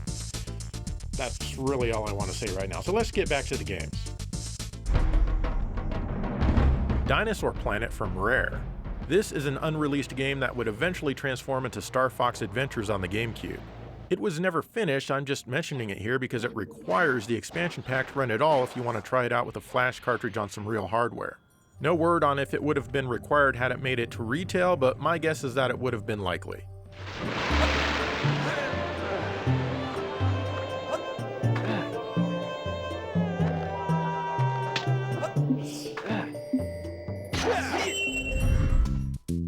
Donald Duck Goin' Quackers from Ubisoft. This is a surprisingly decent platformer. The expansion pack gives this one a resolution boost that's noticeable on a CRT, but not as much on other display technologies. It comes at a small hit to the frame rate. It runs at a pretty solid 20 frames per second in high-res mode, but roughly 24 frames per second in normal mode. Is the small hit to the frame rate worth it? I think so in this case.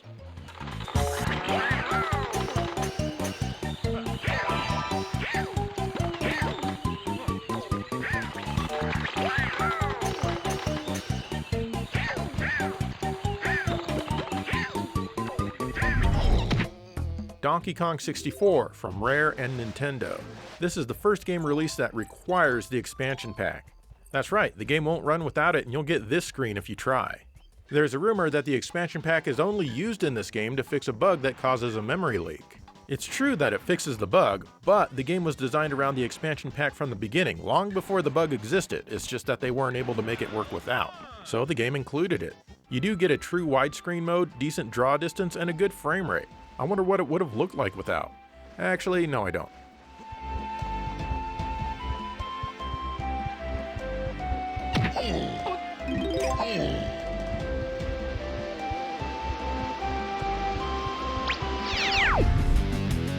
Duke Nukem 0 Hour by GT Interactive.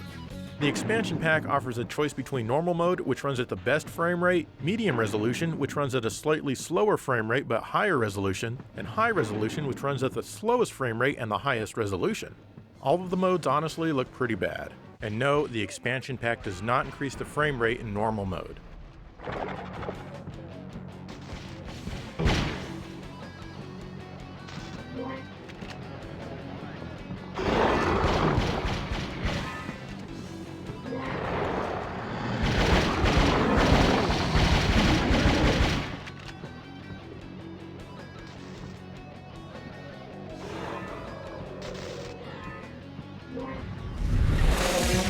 Excite Bike 64 from Nintendo. This game looks plenty fine normally in my opinion. However, add the expansion pack and now you have a squished interlaced version with a distorted aspect ratio. What is even the point? You also get a lower frame rate. That's probably why the game doesn't default to this mode.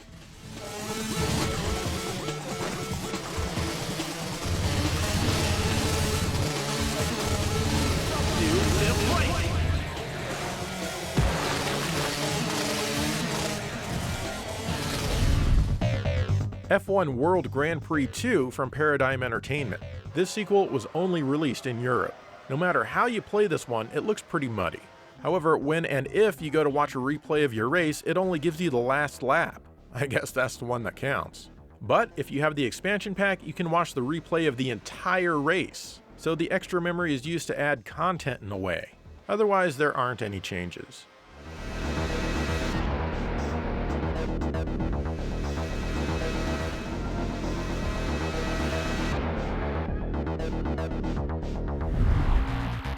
FIFA 99 from Electronic Arts. This one already looks fairly decent as it's interlaced and decently crisp. I just used decently twice in a single sentence. I'm not changing it. The expansion pack allows you to choose a super high resolution mode. However, to use this, you also need to save your options in order to get them to stick, and the game wants 121 pages, which is basically the entire controller pack just for this game. Yikes! The visuals are much sharper though, that's for sure. However, they're also much choppier, as is to be expected.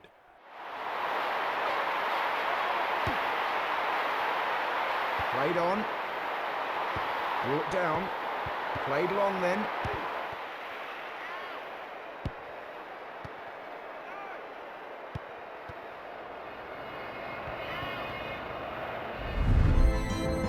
Gauntlet Legends from Midway. This game already looks pretty awesome and quite sharp, at least on a CRT. The expansion pack won't do anything to these already good visuals. However, it adds the ability for 4 players to play at the same time. Without it, you can only play with 3 players. So tell that 4th person to bring their own expansion pack if they want to play, even if you already have one. 'Cause screw them.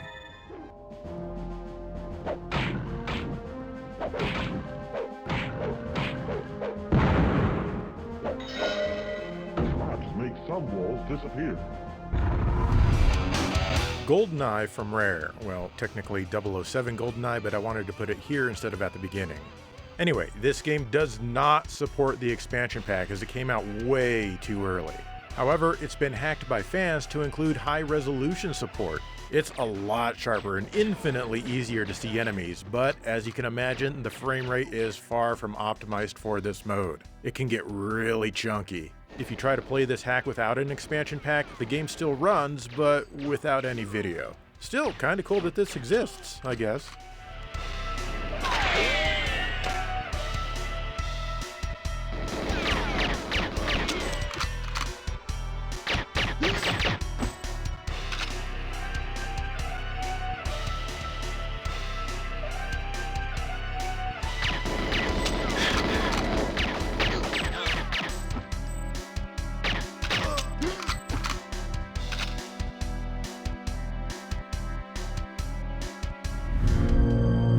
Hybrid Heaven from Konami. This is one of the more interesting and overlooked games on the console. The expansion pack offers two interlaced high-resolution modes, High Normal and High Letterbox. The High Normal option is a damn slideshow and is virtually unplayable at 7.5 frames per second. Why is this even here? The Letterbox mode isn't much better, running at a whopping 10 frames per second. What's slightly interesting though is that the Letterbox mode isn't just squashed and distorted, but actually a bit wider and slightly cropped.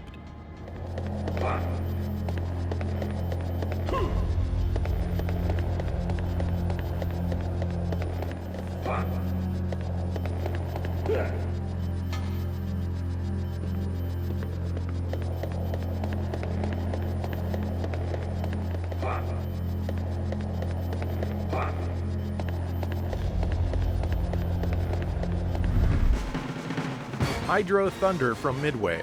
This boat racing game only uses the expansion pack for multiplayer. Without it, you can only play with up to 2 players no matter how many controllers you have connected. With it installed, you can play up to 4 players. Even the Dreamcast version doesn't offer that. But then again, we all know that the Dreamcast could never compete with the unlimited power that is the N64 expansion pack. There's no difference in the visual presentation of the game either way.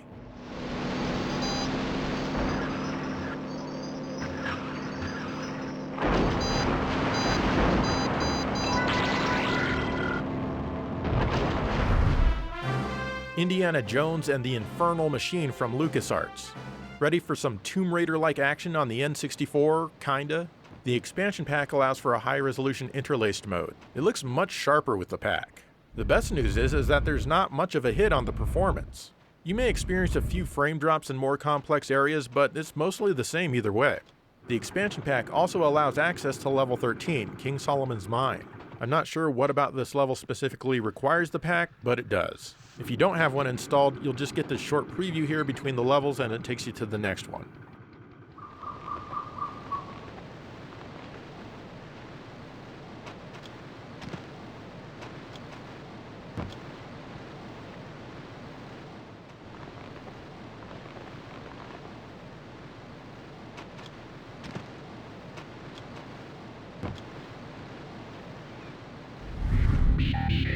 Indie Racing 2000 from Infogrames.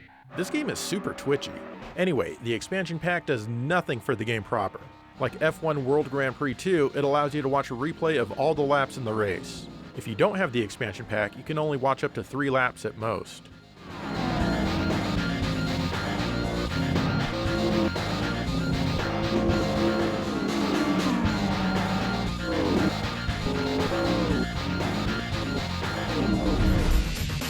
International Superstar Soccer 2000 from Konami. Konami's soccer games usually play a bit better than EA's FIFA games. The expansion pack allows a high-resolution mode to be selected. It certainly looks better, but it's also pretty framey, which seems to be a theme for Konami games that use the expansion pack. It's not unplayable, it's just a bit unpleasant.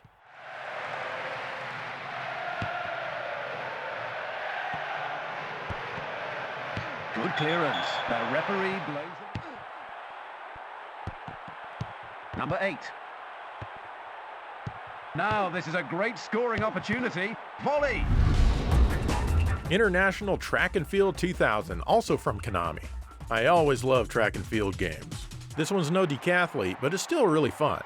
The expansion pack adds some high resolution, and while the frame rate does dip a little, it doesn't quite matter as much in this game.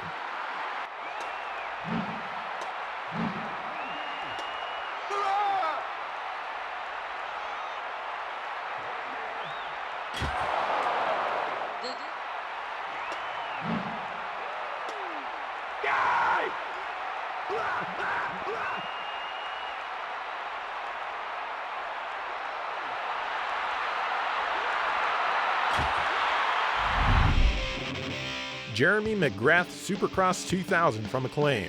This motocross racing game already looks pretty sharp for a game on the N64, and it has great draw distance. That's good, because the expansion pack makes no upgrades to the visuals. The only difference that I can notice is that the frame rate drops a little less in taxing situations with the expansion pack than without. The game itself normally runs at 20 frames per second in either scenario.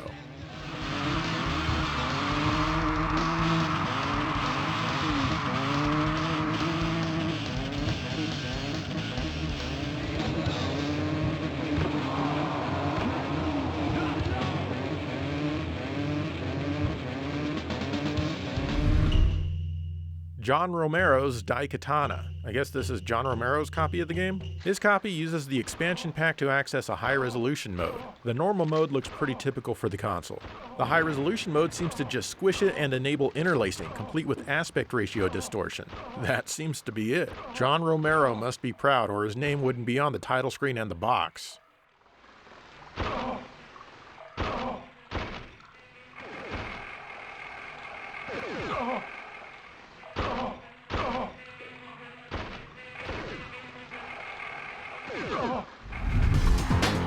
Ken Griffey Jr.'s Slugfest by Nintendo.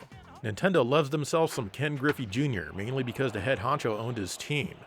You can already choose between medium and high resolution. The expansion pack allows additional choices of super and wide resolutions.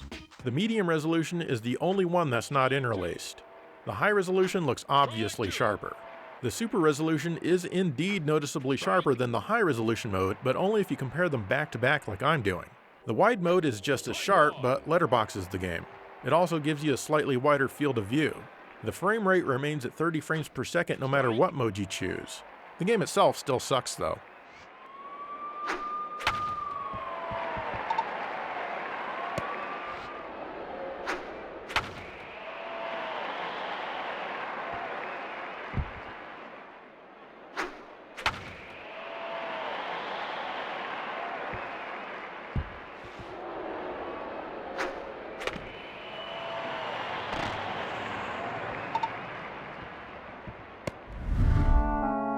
The Legend of Zelda Majora's Mask from Nintendo. This is another game that absolutely requires the expansion pack. If you attempt to play it without one, you'll get this screen, which basically tells you that you're out of luck, so go to hell and die.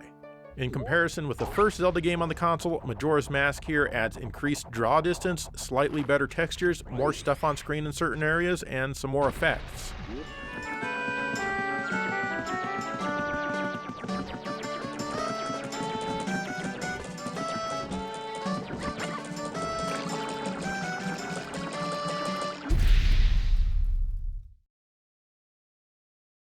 You know, as I'm going through all of these games, I can't help but think that a lot of Saturn games run at an even higher resolution at a rock-solid 60 frames per second, or fields per second if you want to get technical. But then again, they have a little bit less complex geometry than these Nintendo 64 games. I don't know. Food for thought, I guess. Madden NFL 2000 from Electronic Arts. Now for some really exciting games. I'm being sarcastic, by the way. The game is already presented in high resolution, but the expansion pack adds some additional horizontal resolution, but poorer performance. Not much worse though, and still well above that of most Nintendo 64 games. Also, this one reminded me that Bubby Brister exists. I hadn't thought of that name in eons. Sorry, Bubby. Down the left side. What a catch!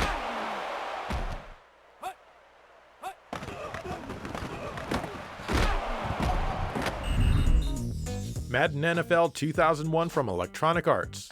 Now we've entered the Brian Greasy era of the Broncos. So memorable. Anyway, same story with this one. The expansion pack offers slightly more resolution, but really you're not missing much without it. This seems to be a theme with the expansion pack, doesn't it? Pass is left. Back to pass. Throws it to the middle. Complete.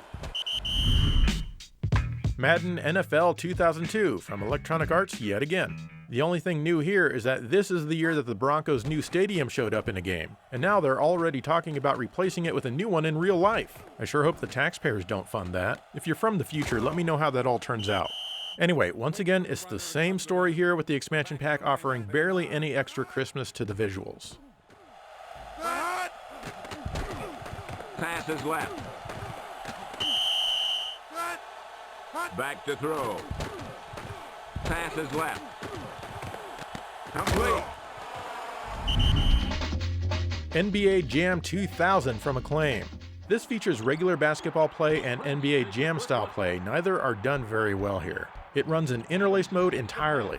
As for what the expansion pack adds, well, it's completely indiscernible to me. It's exactly the same both ways. That's probably why the expansion pack wasn't advertised on the box.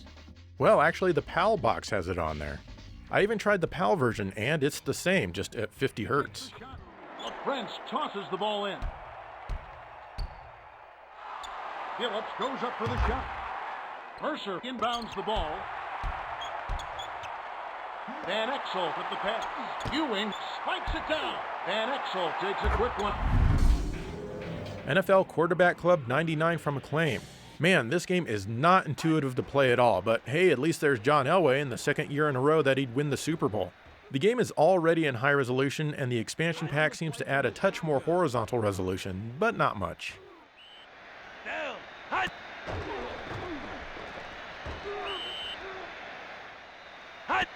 He drops back to pass. NFL Quarterback Club 2000 from Acclaim. Hey look, there's Bubby Brister again. And why do I always hand off the ball for a running play when I select a shotgun formation? I hate this game, and oh man is it choppy. Just look at this. Thankfully, the expansion pack boosts the frame rate in this one. It's still not good at all, but it's really the only way to play this game if you absolutely must, and I don't recommend that you do.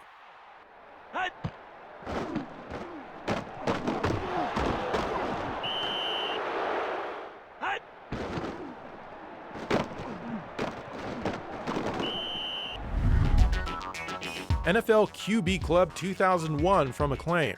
Enough with the sports games already! The expansion pack seems to give a very slight frame rate boost here as well, but thankfully it wasn't as bad as the last game was without it. Still, nothing special either way.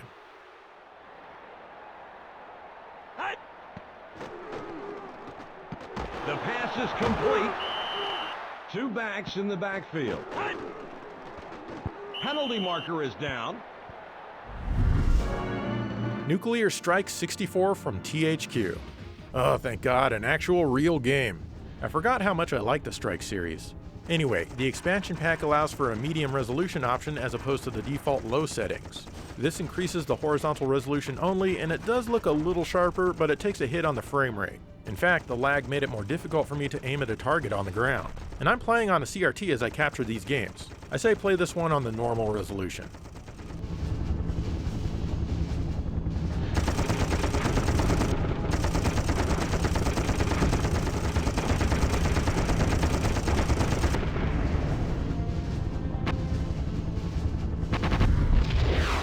Perfect Dark from Rare and Nintendo.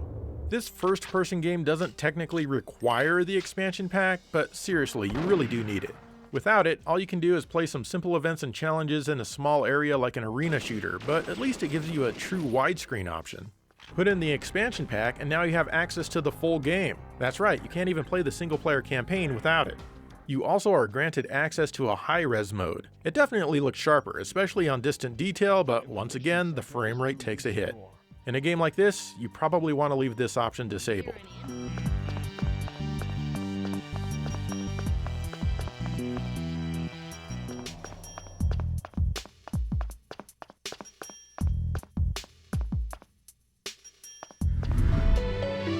Pokemon Stadium 2 from Nintendo. According to the internet, the expansion pack is supposed to give this game high resolution, but it doesn't do a single damn thing as it remains in low res during the actual battles. There's no option for the visuals anywhere. Not sure why it recognizes the expansion pack on the title screen if it doesn't do anything noticeable. I even checked to see if it made any difference on the minigames, but it does not. It must do something else not related to the graphics, but I'm not into Pokemon enough to play through this game twice to find out.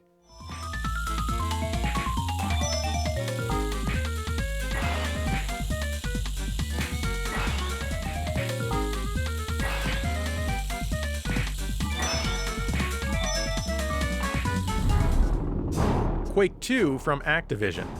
I've always liked Quake, and I like this version as well despite the less than ideal controller. Using the expansion pack really increases the quality of the textures. The resolution is the same both ways. That just goes to show you that texture resolution is much more important than screen resolution. On top of that, it doesn't seem to take a hit in the frame rate at all. That's what happens when you don't increase the screen resolution. This is expansion pack enhancements done right. The difference is almost night and day, and I 100% recommend playing with one. But for fun, play a little while without one, just so you can appreciate it that much more.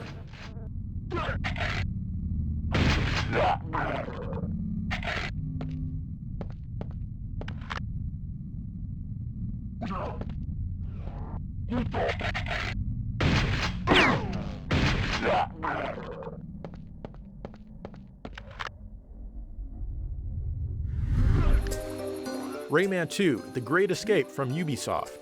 This is probably my favorite Rayman game. Well, the Dreamcast version is anyway. The expansion pack offers a little extra sharpness on this one by way of a horizontal resolution increase, but again it comes with a slight drop in the frame rate. Nothing too bad though, and it's quite playable either way.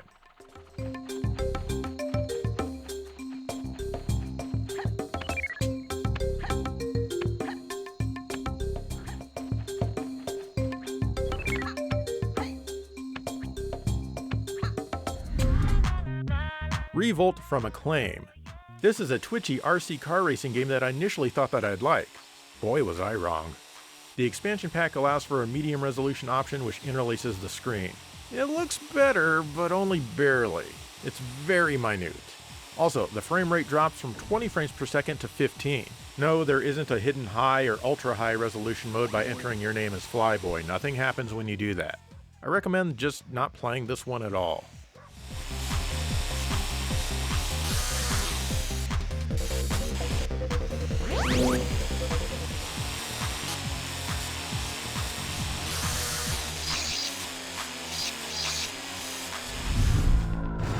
Resident Evil 2 from Capcom.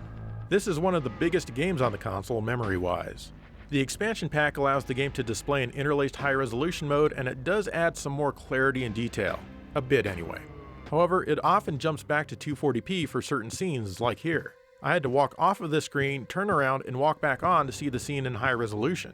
Honestly, I prefer the look of this one in 240p as it looks great that way, so I recommend playing without the expansion pack.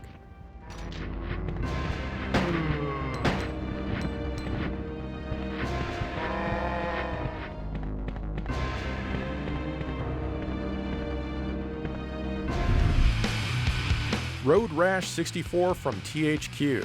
Not my favorite Road Rash game, but not awful by any means. The expansion pack allows you to choose from 3 more resolution settings. There's High, which increases the sharpness a tiny bit. There's Wide, which letterboxes the game and gives you a wider view. Then there's Letterbox, which also letterboxes the game, but does so even more, resulting in an even wider view. All modes run at just under 30 frames per second, except for high resolution mode, which runs at just under 20. I'd stick with the normal mode as it's not significantly blurrier than the high resolution modes.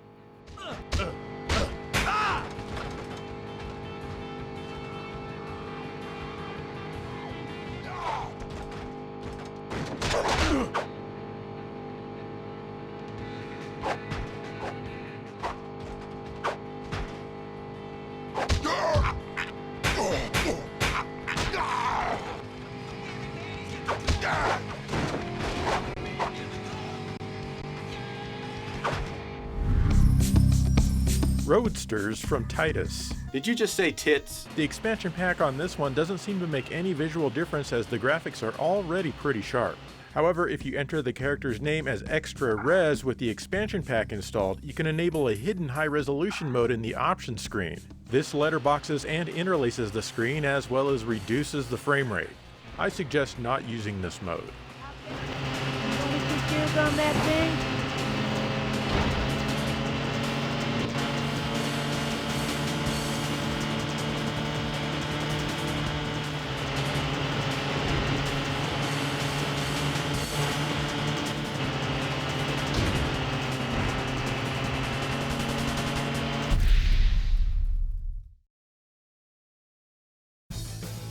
That's right, I'm still holding this thing up for no reason whatsoever. But I was thinking that extra RAM is great for CD-based games because that means they don't have to load as often. So far, this isn't exactly winning me over for helping out cartridge-based games. Anyway, let's finish this up and cover the rest of the games. San Francisco Rush 2049 from Midway. Here's a game that was designed from the ground up for the expansion pack, but they wanted to sell copies to people who didn't have one, so they cut some things out of the game to make it work. It already looks pretty damn good for the system since it doesn't engage the console's hideous blur filter. The expansion pack gives you music during the race. It also allows you to play track 6, which is just too big for the console on its own. Not that you can see it very well because it's so damn dark. It also lets you change your rims. In addition to that, it even adds a bit of trackside detail here and there that had to be removed in order to fit in the lower amount of RAM. What it does not do is increase or lower the frame rate or the resolution.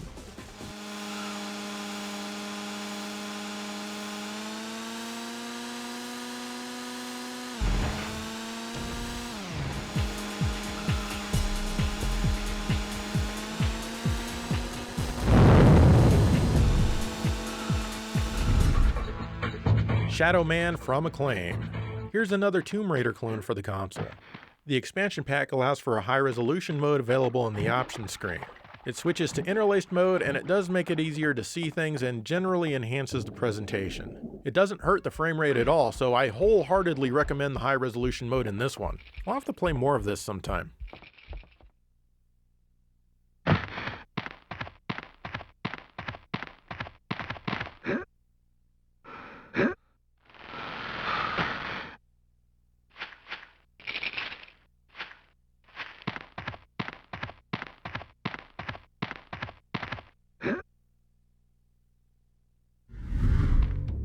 South Park from Acclaim.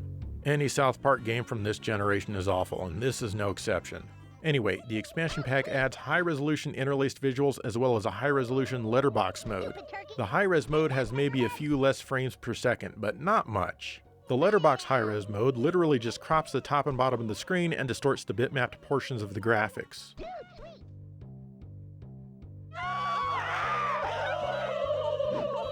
Die, evil turkey!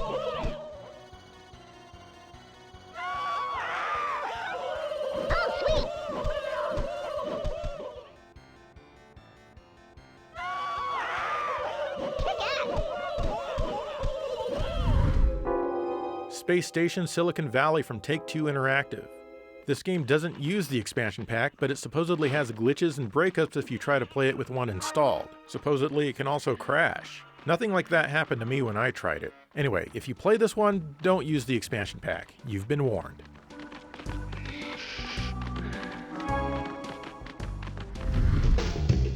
Spider-Man from Activision. Are you sick of all those games based on the Amazing Spider-Man? The expansion pack seems to add exactly nothing at all. No choices are available in the options menu. It recognizes it when you boot the game though. The graphics quality, texture quality, draw distance, and the frame rate are all the same either way. Well, I hope they don't mind if I make a quick deposit. Oh boy. Well, I hope they don't mind if I make a quick deposit.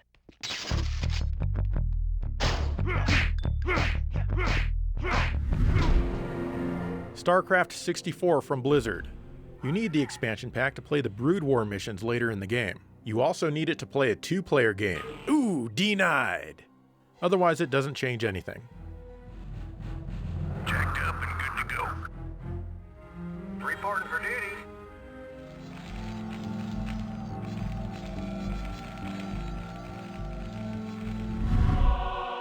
Star Wars Episode 1 Battle for Naboo from LucasArts.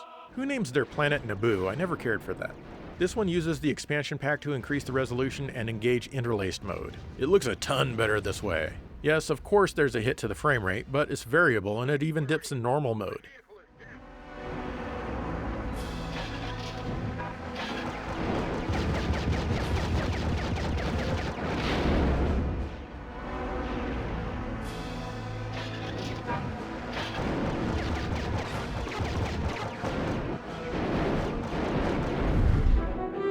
Star Wars Episode 1 Racer from LucasArts.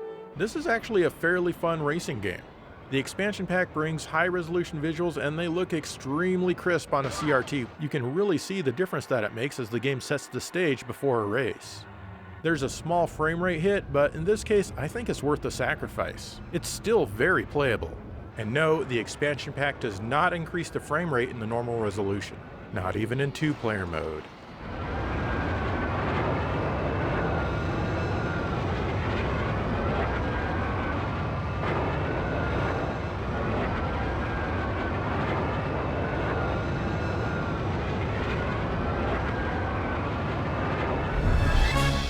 Star Wars Rogue Squadron from LucasArts, of course. The normal mode already looks pretty good because they turned off the Nintendo 64's built-in blurriness function. You might think I'm kidding about that being a console function, but I'm not. The expansion pack adds an interlaced high-resolution mode. The difference overall isn't a huge one. There is a hit to the frame rate, of course, what else is new, but it's not too bad in this stage.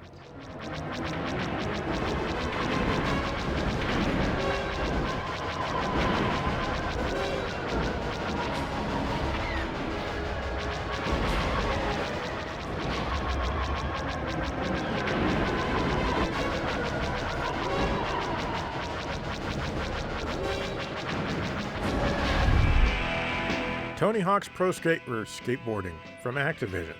Please forgive my playing, I've never been very good at these games. The expansion pack increases the frame rate on this one from around 27 or 28 frames per second without to a solid 30 with. But most of the time either way it runs at 30, as it's very rare to see frame drops without the expansion pack. The 2-player mode offers the same performance both ways.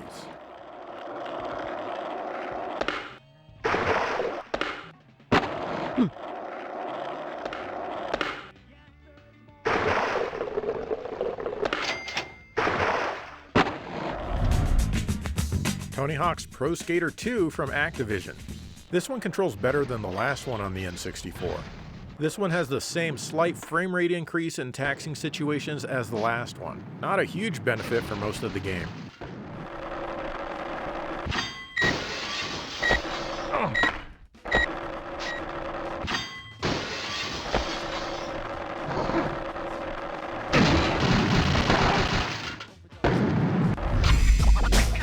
Tony Hawk's Pro Skater 3, once again from Activision. Also once again, the expansion pack provides the same difference that 99.9% of people won't notice 99.9% of the time that they're playing.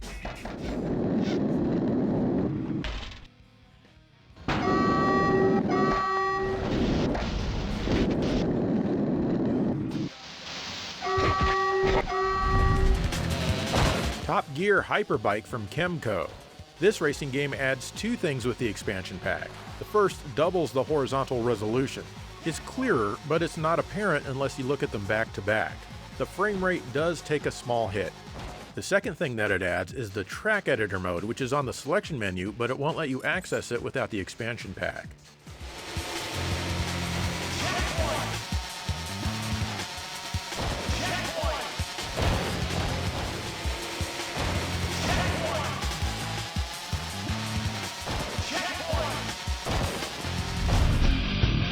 Top Gear Overdrive from Kemco. I used to enjoy this game a lot back in the day. There's an option to have high resolution off or half. Half greatly letterboxes the game by cropping off the top and the bottom, increases the horizontal resolution a bit, and improves the frame rate a tiny amount. The expansion pack allows you to choose to have the high resolution on full. The horizontal resolution is once again increased, this time by a noticeable amount. The frame rate drops a little bit over normal mode, but it's not unplayable.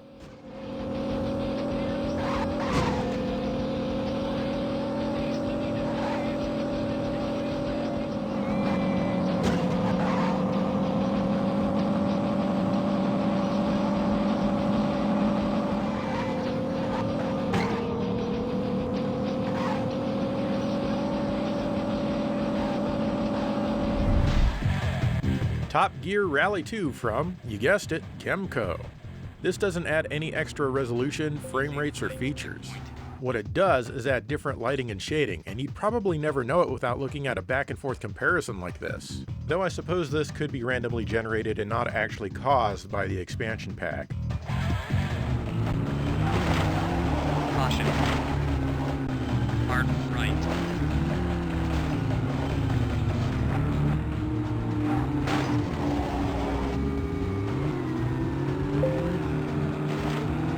Hard right, checkpoint, hard left. Turok 2, Seeds of Evil from Acclaim. You really need to turn up the brightness in this game to see, well, pretty much anything. The expansion pack offers a high resolution and letterbox options. Both the extra options interlace the visuals. The high-res mode looks notably improved. The frame rate takes a hit as usual, but the letterbox mode isn't far off from the normal mode. It's both wider and cropped vertically.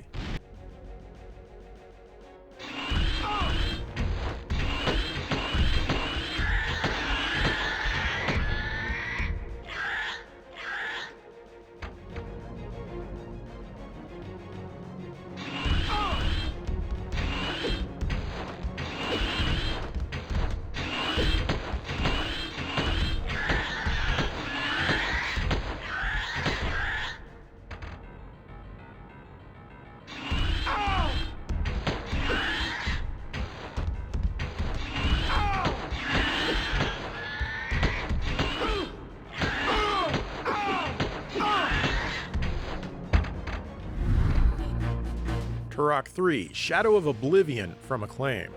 This one offers the same resolution options with the expansion pack as Turok 2 did. It even comes with the same frame rate dippage, not much else to say here.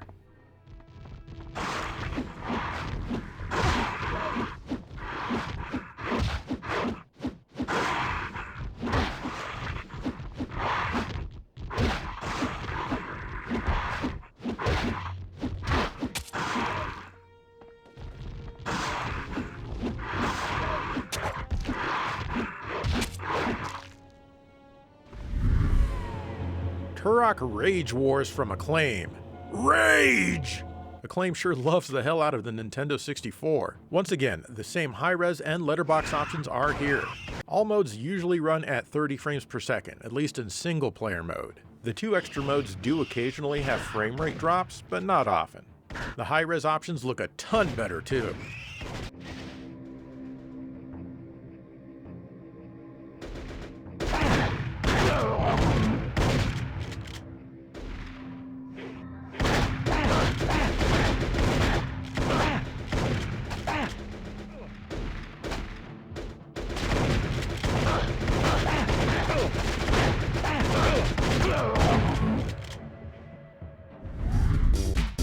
Vigilante 8 from Activision.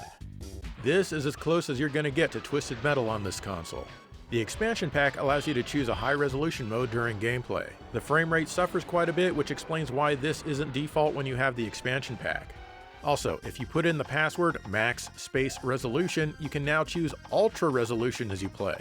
This runs at the console's maximum resolution of 640 by 480. And yeah, it's a slideshow, and that's why it's hidden behind a secret password.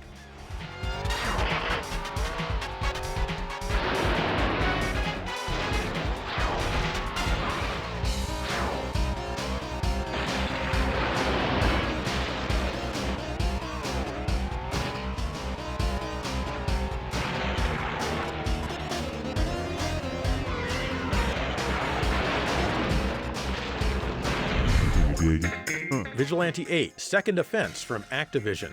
Same story for this sequel with the same extra modes. Except this time, the hidden ultra resolution password is go space max space res with a Z, or Z, you do you. Enjoy your choppiness.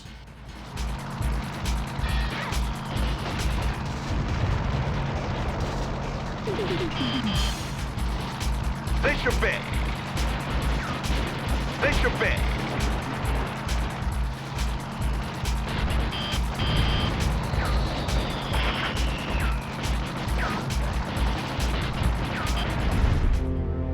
Finally, we have Xena, Warrior Princess from Titus. Did you just say? Yes, I did. This is probably one of the worst fighting games ever to exist. Soul Calibur, it is not. The expansion pack makes next to no difference. I was getting an occasional dropped frame without it. This is something that nobody will ever notice unless they count frames one by one in slow motion like I'm doing as I'm making this video. Please just let me die now.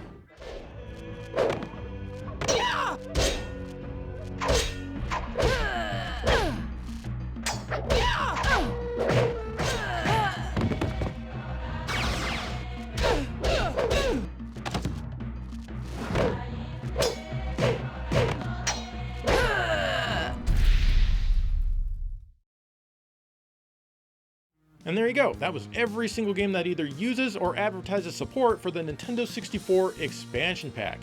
Now obviously the console did not have the raw horsepower to process those high resolution visuals, but I really did appreciate those very few games where this helped make those low res visuals even sharper. This is definitely not an amazing add-on for the console or anything, and overall I think its usefulness is generally not very much. But what do you think of the Nintendo 64 expansion pack? Do you love it? Do you hate it? Let me know. In the meantime, thank you for watching GameSack. Ooh.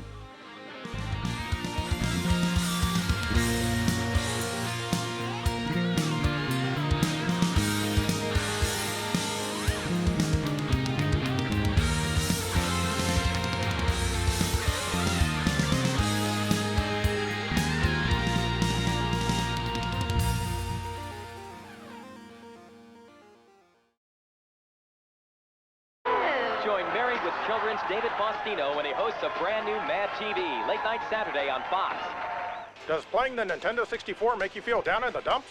Of course. What else would you expect?